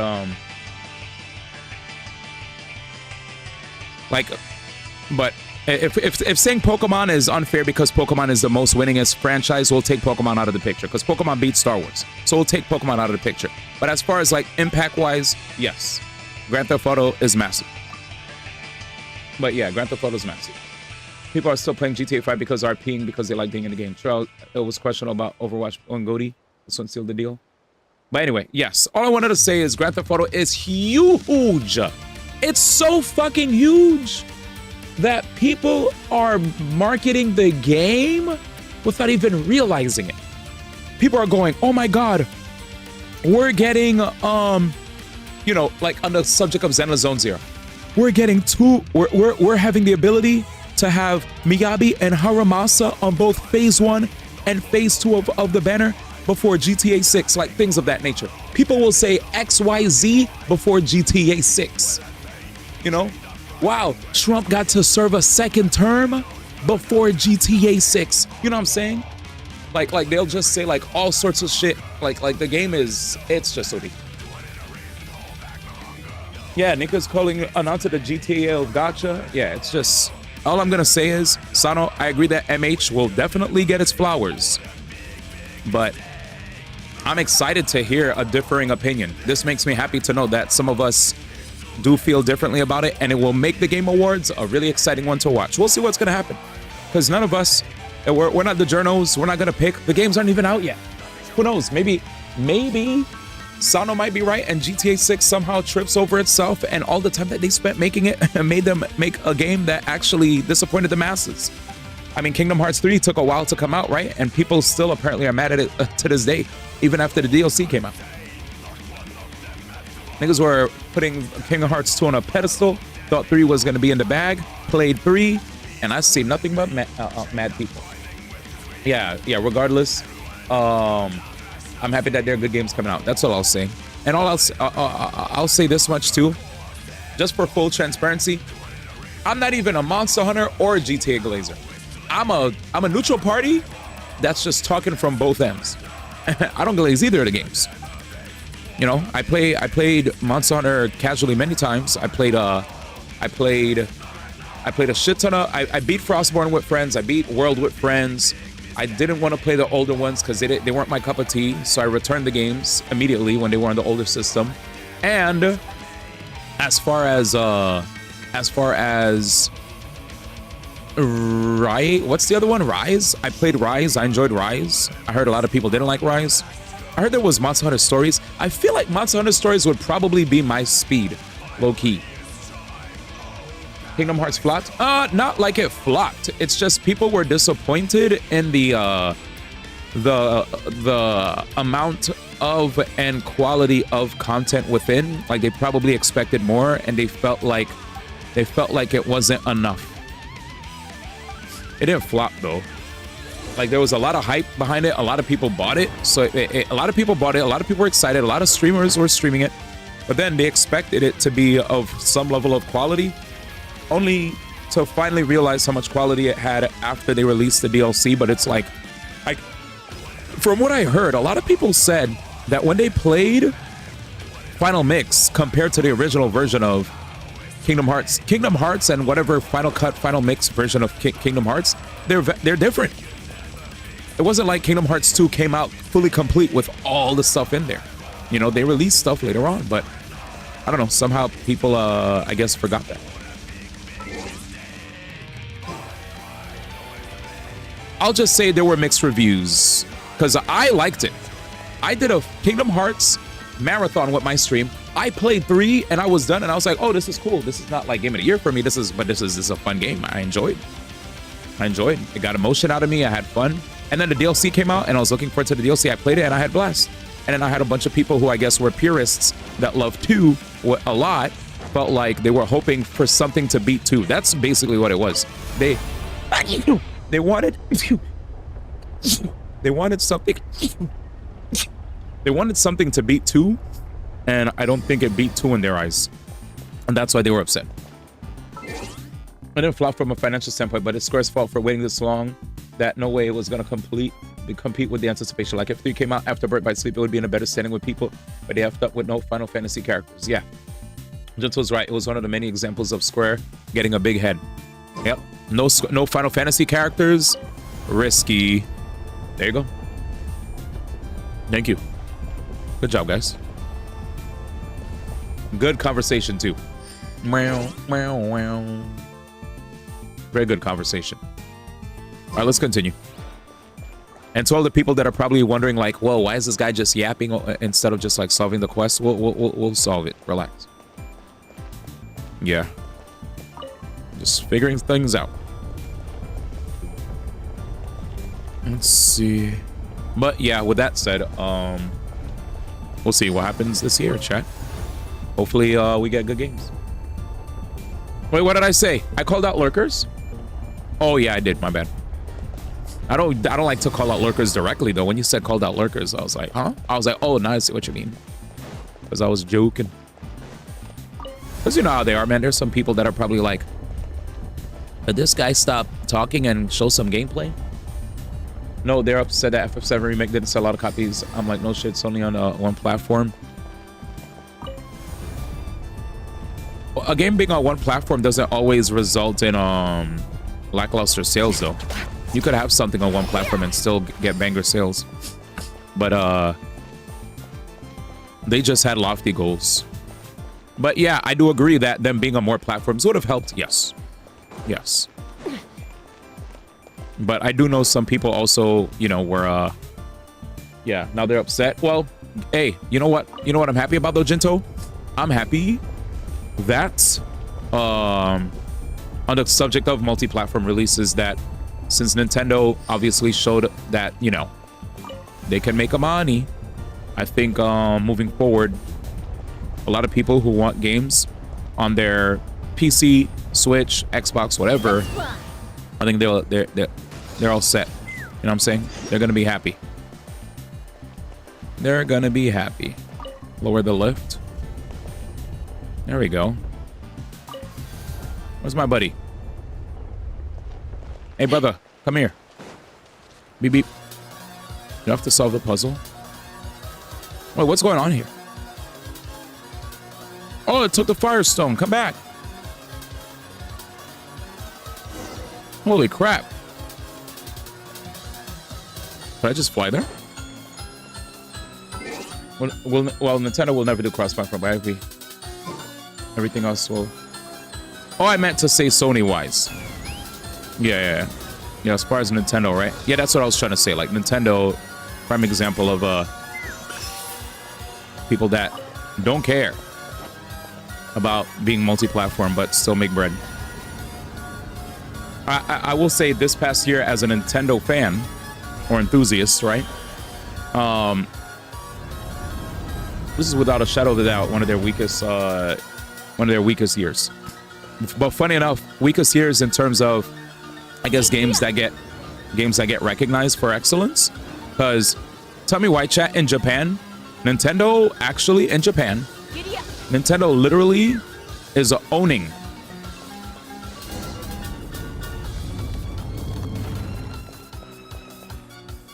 they're owning the Japanese market.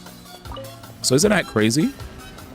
As far as Japan's concerned, chat, 30 games from Nintendo are topping the charts in Japan. Japan's just different, dude.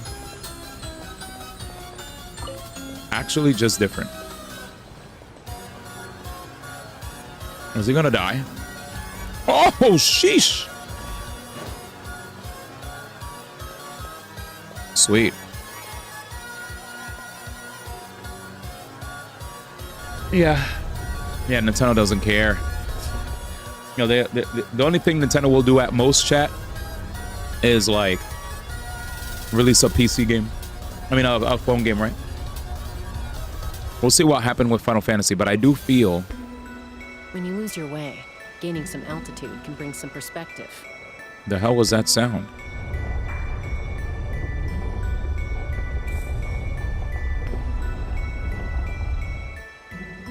She scared me when she said all that. Yeah.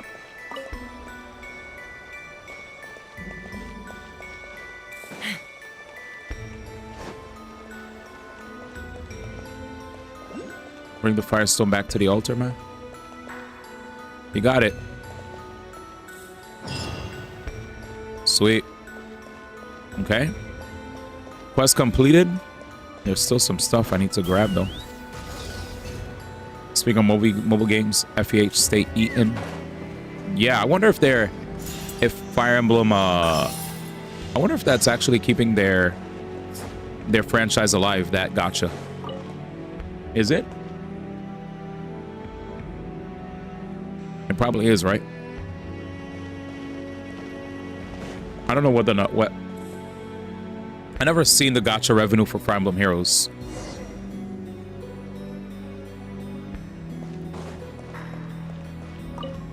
Yeah, how do we get in a talk to my dude?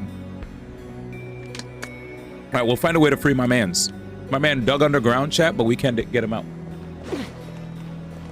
Wait, was there a gacha revenue post? I know. I heard.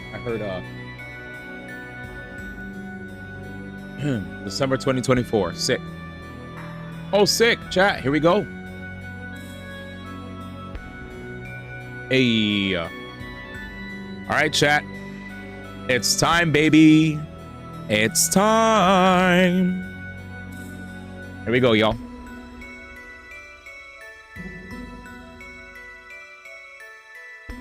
All right, chat, from the top. Together now. So this is the top 50 list for gacha revenue. What it shows on the left is how much they made in the previous month. What it shows on the right is... Wait, let me double check. I don't want to spoil for you guys. Previous month, right? Oh, yeah. What it shows on the left is the previous month. What it shows on the right is December. So let's see. Number 50. It shows here Bang Dream Girls Band Party. I don't know what that is. Path to Nowhere. Pokemon Masters EX. Actually, number 48. And it looks like it made more money. It made like $100,000 more than the previous month. Tears of Thermos is still here. Pre-Connect. Redive is still here. Another Eden. Apparently these games, whenever you see red, that means they went down over the previous month. Languisher, another Eden. Final Fantasy VII Ever Crisis. I know Czar said he plays this game. It looks like it took a... Square lost some money here, a little bit. Punishing Grey Raven went down too. AFK Arena went down a little. Not too bad. Light and Night went down. Honkai Impact 3rd went down a little. Like 400,000 approx. Blue Lock. Pretty much the same. Brundust made mad money. Holy. What happened with Brundust from November to December? Jeez. Next.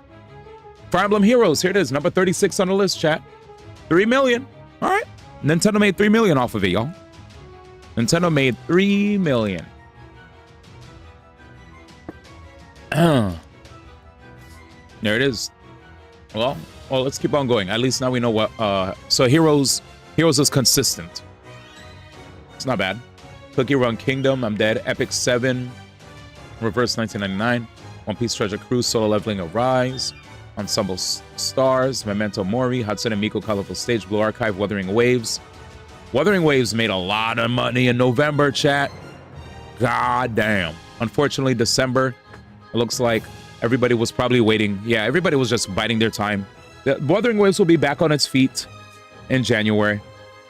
The 6 million is just everybody saving. I would presume. I would presume everybody was just like, yeah. They were like, I'm gonna get Camellia, and I'm out. That's it. That's probably what happened there. Next, because that's a huge drop off. 18 mil to 6 mil. Camellia must have been ultra omega hype, and then after Camille's, they were like, peace. 7 Deadly Sins. Heaven's Burn Red. One Piece Bounty Rush. AFK Journey again. Combined Battle Cats. Summoner's War. Jujutsu Kaisen. What else? Dragon Ball Z Dokkan Battle. Went up a little 2 mils. Back on Idol Master. Uma Musume Pretty Derby. Nikkei Goddess of Glory. Went down. Nikkei went from 30 mil to negative 17 mil. Yikes. Beyond the World. Okay, went up a lot. Puzzle and Dragon. This is a tale as old as time. When I was in Japan, Puzzles and Dragon, I was surprised that Puzzles and Dragon actually was able to still like be around and be profitable. So good on them. Top 13 gotcha. Azure Lane is still out here. They made 10 mil from November to December. Dragon Ball Legends, Naruto Mobile is still out here. Infinity Nikki, chat. Infinity Nikki. It started in December, and look at that, 20 million. Mad people keep asking me if I'm gonna play Infinity Nikki. Hop off. Next, Girls Frontline 2, of course. November, it started off with 825 million underneath the mill, but now Girls Frontline blew up, 21 mil in December. Arkanites went from 37 to 29 mil. Monster Strike went from 21 to 30 mil. Fate Grand Order went from 16 mil to 30 mil. Genshin Impact 37 to 42 mil. Honkai Star Rail 23 to 54 mil. Zenless Zone Zero is back on top because of Miyabi. We already know. Miyabi, second place. Dude, I've been seeing a lot of months where Zenless would be down there right next to Wuthering Waves in terms of like decent money being made, but it wasn't like up there with like Love and Deep Space or Honkai Star Rail or Genshin or, you know, Fate Grand Order or whatever the hell else is like the new flavor of the month. But now, because of the Miyabi release, surprise, surprise, 57 million. I mean, no one's surprised, right? No one's surprised. Zenless, for the first time ever, second place. The power of Miyabi bringing a lot of swipers to the yard. Honkai Star Rail still strong. Genshin Impact still strong. But the biggest fucking story to tell, chat, is Love and Deep Space. Can we talk about it? 75 million. Chat, I'm telling you, we got to play Love and Deep Space, chat. We're missing out. This is the best gacha game in the world. As far as mobile is concerned, right? As far as mobile money is concerned, chat, here it is. Love and Deep Space. Crazy stuff. Crazy stuff. But yeah, shout outs to them. And I'm excited, man. I'm excited to see what's going to happen with January. Anyway, great numbers by everybody. Can't wait to see what's going to happen with Wuthering Waves with 2.0 coming out. Obviously, with 2.0, we're going to see Wuthering Waves up there in the top 10, probably even top 5. So it's going to be a hype time for all the gacha enjoyers. And with that said, let's get back to the games, boys. What is that game? Bro, it's like isn't it like a dating sim, bro? Let's see. Yeah, color. Let's see. Let me see. It's a game that has a lot of guys in it. Let's see if we could show a little bit of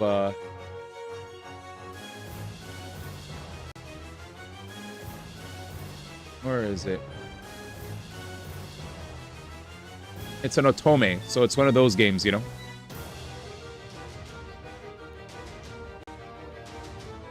Apparently Love and Deep Space actually has combat. Oh shit. But yeah, it's a game that has a lot of pretty guys in there, and it's making a lot of money. You could roll for guys. When people thought all we needed was just, you know, a bunch of these scantily clad women, nope.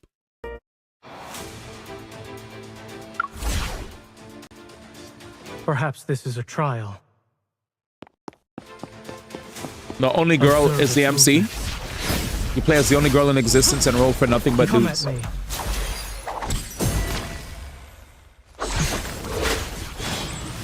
Love and Deep Space, Keep your chat. distance, Go to game. or else you'll get hurt. Go to game. Look at this gameplay, man. I thought it was a VN, funny enough, you know? It's minor. I'm impressed by your skill. They have combat.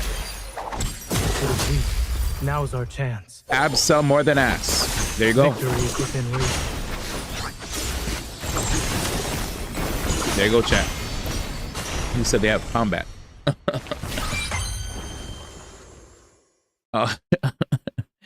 And then let me see if I could find any kind of like trailers or whatever. Is there any trailer?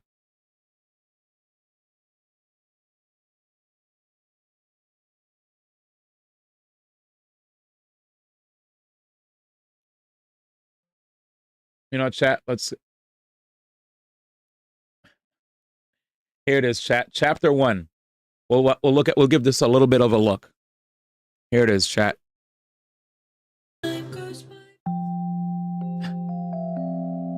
Love and Deep Space, man. Select the appearance you like, chat. Here it is, man. Dag. I can't even be black in this game. Oh, I can. My bad. Take it back.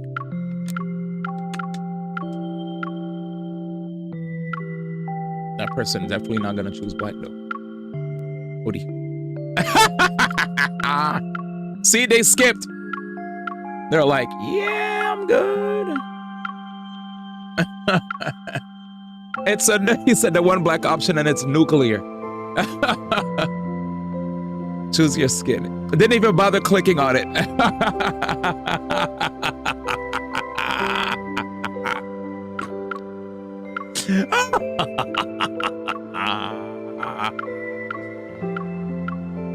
Oh, Jesus.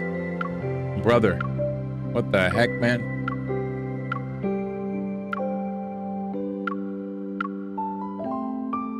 Bruh. This is crazy, chat. Crazy. He said, I'm tired of this song. Y'all have no idea. This song? What up, Cobb? This is apparently the Love and Deep Space, whatchamacallit. This is how the game starts. Wait, did you play this game before, Cobb? He said, oh no, I've had enough of this game. Now you could choose the way your character looks. All right, let's fast forward. I've seen enough customization. I'm gonna keep it a stack. Expect wanderers to. All right, there we go. There we go. Bro, like, what the hell, dude? I don't know why, but this character that this person made looks, I don't know. I don't want to be rude, but she looked like an alien, bro. Am I rude? What the F is this? Love and Deep Space. The UI was made back in the 2000s. Yeah, bro. This is the game that just grossed 75 million over Genshin. Attention. Target anchor locked. Like for the month of December. Traceback 2 is about to pass the event. This hit 75 million. And this game has been beating Genshin or other really popular like gacha games from the Hoyo people consistently. You making an AI girlfriend? Hello, Lincoln City. I'm not doing anything. We're watching a video. On this early morning. Did you sleep well last night? Weather's nice today with winds at 5 kilometers per hour. Certain areas have a higher metaflux index. Oh, your friends are not lifing the fuck out of this? Are they girls or guys? We would like to thank all the hunters in the city for allowing us to live a normal, peaceful life. Next, a detailed report for each district. Oh no. That are at high risk of course, Cobb. There you go. All medical personnel, please get ready. Today is going to be another busy day. We now have a message for all the new hunters who recently passed their exams. Now that your journey is about to begin, we want to express our deepest gratitude and wish you all the best as you face the challenges My dude ahead. got a sharp ass jawline, man. You know they're fiending. And over the that's hair. all for today. But before we go, please enjoy this gift we received from Deep Space 14 years ago. Love and Deep Space. These electromagnetic signals have traversed time and space, a miracle of the ages. One day we will be able to evolve from our current limitations, transcend the boundaries of life, and reach the stars. At a certain moment in the future, we can pass through the deep space tunnel and discover the future awaiting us. Here we go, chat. Boop. 14 years ago, the deep space tunnel appeared above Lincoln. It led to anomalous geomagnetic storms, and the creatures known as Wanderers emerged. Wanderers. From such an event, the Deep Space Hunter was born. Now society has returned to a sense of normalcy. Chat, there's but actually there are lore. Still wanderers lurking in the shadows. There's lore. Here After today they with hand us out our are many badges, we'll be seasoned assigned to a veterans in the squad, industry, which will determine our future. as well as Aren't you rookies. nervous? Answer. Chat, answer. We care only about results. better to the stay end calm. justifies the means. Our goal as hunters is to extract the protocores from wanderers in hopes of destroying them once and for all. That being said, congratulations That's the on only other girl passing in the game. selection process. We are grateful for your hard work. Yay. What happened here? Candidate. That's you, isn't it? Hurry, get on stage!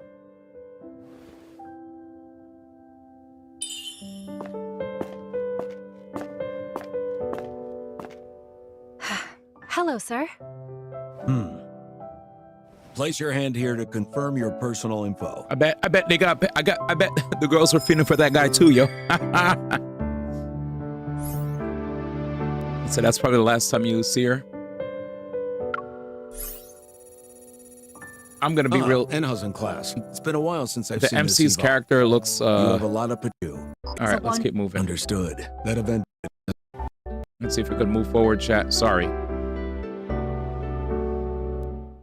Rookies, this is Jenna speaking. I'm your Unicorn's captain today. The fluctuations are stronger. I'm closer to the source. This game. Strides, you play this shit? Your evo's even better than the detector. She's back. Hi, I'm Tara. Remember me? What's up, Tara? I was standing next to you during the badge ceremony. Alright. Of course. We're lucky to be on the same squad. Oh, do you want to work together? Sure. The tarot reading I did yesterday told me that I would be super lucky today. Nikke was on the list. Wanderers. They're here. Your friends made the MC black. It's the only place you'll see a black The cat. highest threat level here is only B, which matches the fluctuation we just felt. A fluctuation doesn't have a set value. Something's off. Why don't we split up and look around first, just to be safe? Sure. I'll go inside then. I'll scout the perimeter to see how far these fluctuations go. We'll regroup here once we're done. Be You careful. You too. There's clearly been a metaflux explosion, but it doesn't match the Wanderer's threat level. Something's not right. What? Oh, we'll let it rock, chat. She about to run into her first dude. She's cooked, chat. Here we go. I got my friend who doesn't play games to play because she loves his vandals. Cooked. Are they also here for the mission? This is OD.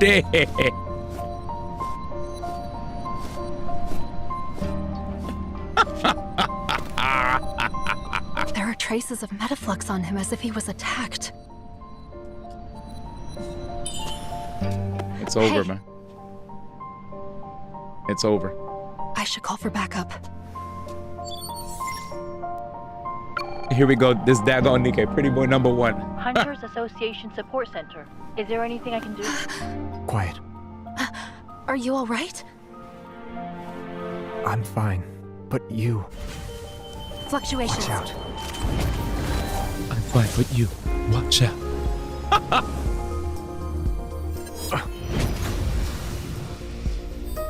Yep, I knew it. It activated its protofield. You're a hunter, right? They're OD showing the jawline.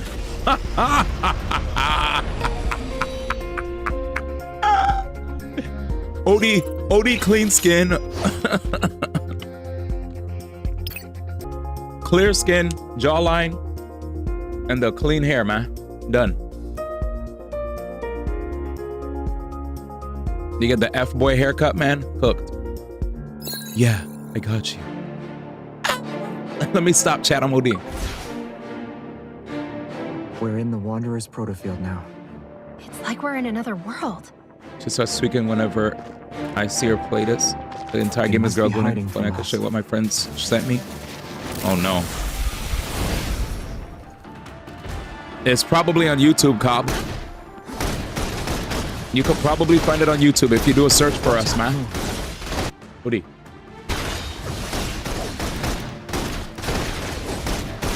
Oh, there's the combat check. Tap, tap, tap, dodge, tap, tap, tap, tap, dodge, tap, tap, tap, tap. There's nothing else. Be careful. Oh God, it looks off. It can't run away anymore. Okay, that looks like a skill.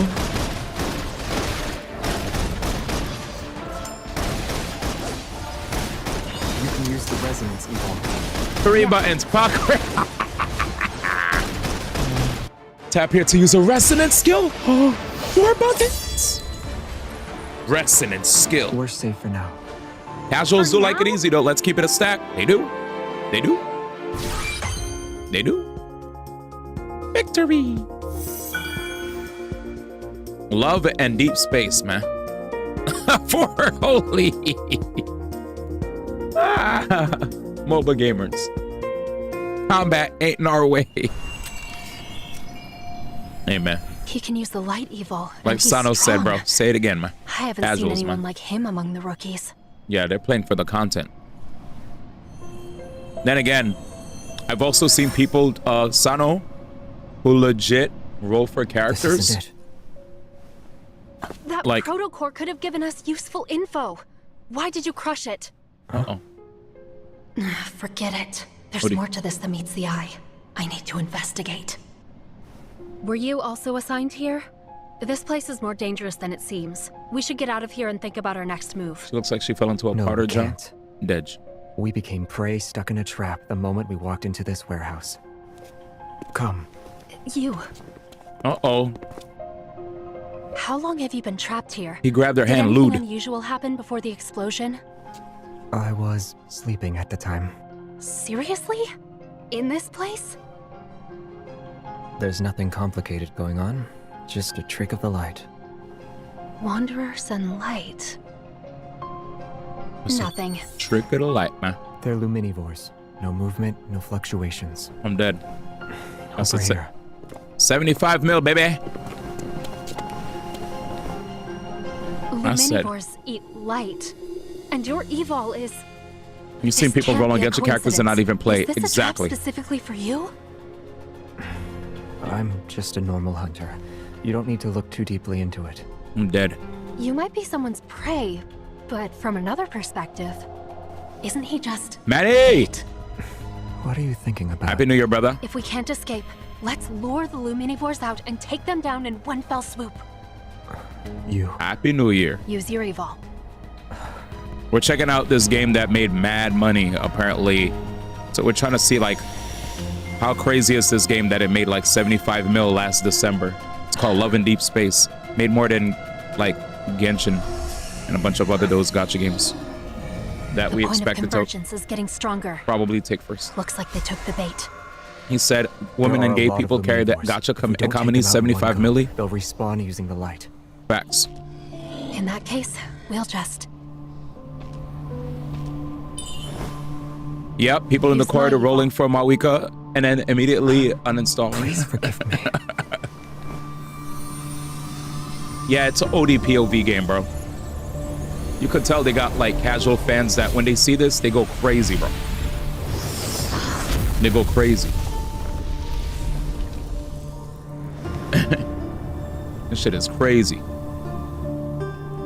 What I sent is the banner that just dropped for the game. My friends lost their minds over it. Is it a video you sent? Oh, he sent a video? All right. I think we saw enough. We saw enough. Actually defeated all of them. We saw enough. Next. This is the first time I've experienced an evil resonance. All right, let's see this. Love in Deep Space. Here we go, chat. Apparently, nightly rendezvous. Hey, whoa. Hey, yo. Didn't you say I shouldn't take it out on the plants? Oh, shit. Where should I put it then? This is my room. You're the one who walked in here. The girls are 100% going crazy for this. Stay with me. Whoa, this is too much, y'all. Hey, yo! Most of our time. Hey, nigga, yo! There's something undeniably addictive about stepping out of line. 75 million, chat. 75 million. Everything is spiraling out of control. Are you trying to escape? Oh yeah, 100%. 75 million. It makes sense. See me like this? He said they all look the same.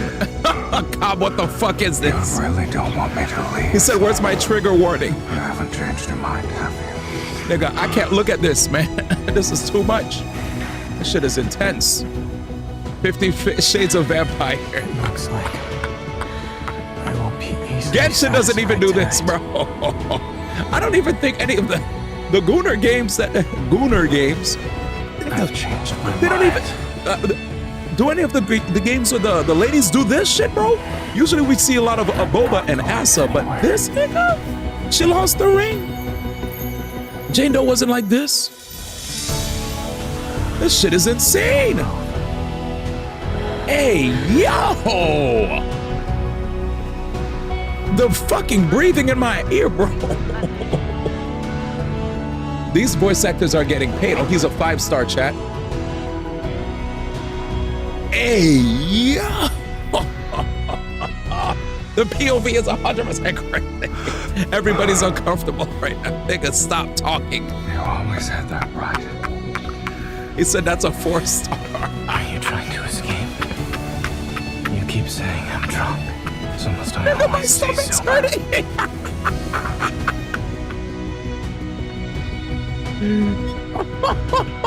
This game is OD, nigga. He said, nigga, get out of my ear. Bro, what the fuck are we watching, or why are we still watching this? Because Cobb showed us this, man. We've watched a lot of stuff with girls before, man. I'm never gonna watch this shit again anyway.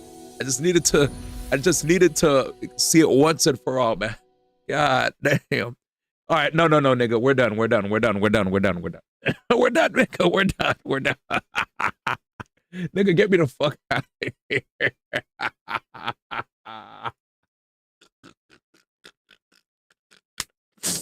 Oh, look up the tier list. We gotta know who they rank them. I watched people stream it when it was new. 75 millies, crazy facts. He said I'm unfollowing if I see some shit like that again. Backed. I said we're back, man. God damn, that shit hurt my stomach, man. He said the girl lurkers are vindicated. Man's insecure about his sexuality. Now y'all know why it's up there. Yep, now we know. Because I don't even see gacha games. I feel like we did watch Brown Dust 2, right? Brown Dust 2 characters, alts, did look insane, chat. But I don't think they looked on that level. You know what I'm saying? When we looked at Brown Dust 2, Brown Dust 2 had some animations too. They were nuts. They were so nuts that I think they started like considering putting some censorships in there. That shit right there was straight up raw POV, man. Sheesh. Anyway, here we go. Oh, Jesus. Anyway, we're here, chat. We're back. I bet the Park Creep has more intense scenes for his soft. What do you even gotcha for? I cry and us pros don't do shit like that in our game. Brown Dust mentioned the fact that it's POV. Yeah, it's the POV, chat. It's the POV. It's the POV, that's all. Path to the altar hasn't been linked. Let's get a path for my nigga. Anyway. Hey, man. It was a lot of us whispering. Yeah. Because we're definitely whispering in our ear, chat. It was insane. Yeah,